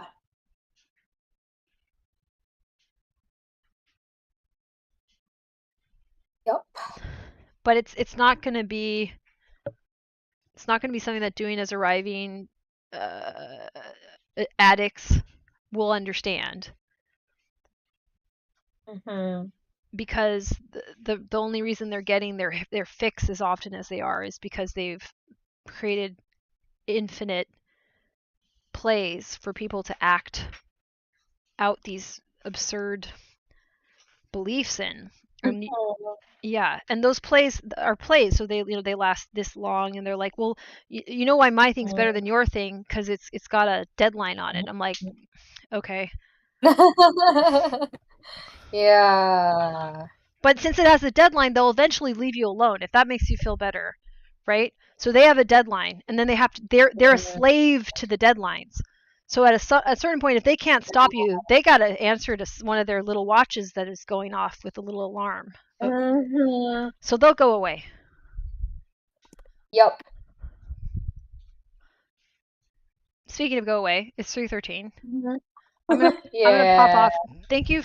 Today was a little all over, and I apologize whenever I bring in something that's heavier, but I believe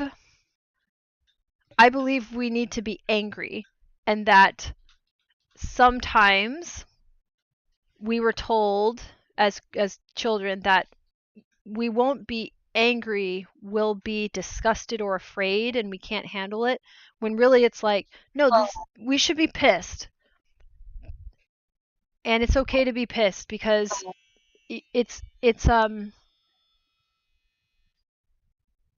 not a scary or bad feeling to be pissed. And then but I don't want to like go impulsively into being pissed either, because like, it's just, you need space for that. So I just want to recognize that I'll try to always like allow the space for that to happen without me crowding in on you. But I appreciate you asserting your boundary too. Yeah, I totally hear that, and I don't want to like stop you by any means. But like the way that I need to manage my energy, so because like sometimes when certain things come up, my brain might be spiraling on that for the next 3 days and throw off all my job interviewing. Right. So I might just be gone, which is why I was saying things in the chat like, yeah, you can say it. I'm not going to silence you, but I might or might not stick around. And this is kind of going off of, like, I don't know if But that's not punishment, like, right? Like, if you need to leave, no. It's just like we're having a boundary negotiation, and I may at this point in my life be like, I need to talk about this, and it doesn't work for your boundaries at the time. Yeah, exactly. And I think the like general topic, like knowing that is helpful as well, so then it's at least not like 5 different people coming in with 5 different potentially triggering things, which might lead to 20 different potentially triggering things, as opposed to one topic which might lead to 5. Yep, that makes sense. That makes sense. Yeah, no, that's reasonable. Yeah, but I totally get it. And like, I think it's important for people to know that they can leave if they want to. And like, because with some groups I feel like and And I know like you got to get going, so I like won't. I don't want to open any more cans of worms. Yeah, sometimes I feel like I just culturally like I need to make a decision. Like, am I in this group, whatever it does, or am I out? Versus like, I'd love to participate, but I recognize that I might get triggered, so I might leave at any time. Yep. Which that seems, if that's how you participate, then that's how you participate. I don't know. I feel like that's a valid form of participation. Mm-hmm. All right. Sounds good. All right. Okay. Awesome. Bye. Bye. Okay, and now I end the stream. Thank you for everyone who stopped by. I am going to go and go. I don't know what I'm doing. I'm gonna go watch. I have absolutely no idea what I'm doing. You know what? I'm just gonna go. Goodbye. I hope you enjoyed this. Hope this was helpful. If it wasn't helpful, that's okay. I just streamed to like one person, and I'm still down with it. Yay! The Saxy Aussie. Thank you so much for being here. I keep trying to figure out what the plan is for my comings and goings as a human, and it's gotten a little bit wonky, but I will be seeing a new primary care physician in November, and hopefully we'll have a good resource to take care of my body finally, because that's been hard. But yes, that is also happening. So hoping that I'll be having a better variety of streaming soon. Thank you. Have a good rest of your day. Bye. I hope this was helpful. And not only that, I hope that you find new ways to make whatever was helpful even more helpful. Yeah. Thank you. Thank you. Lovely to be here with you all.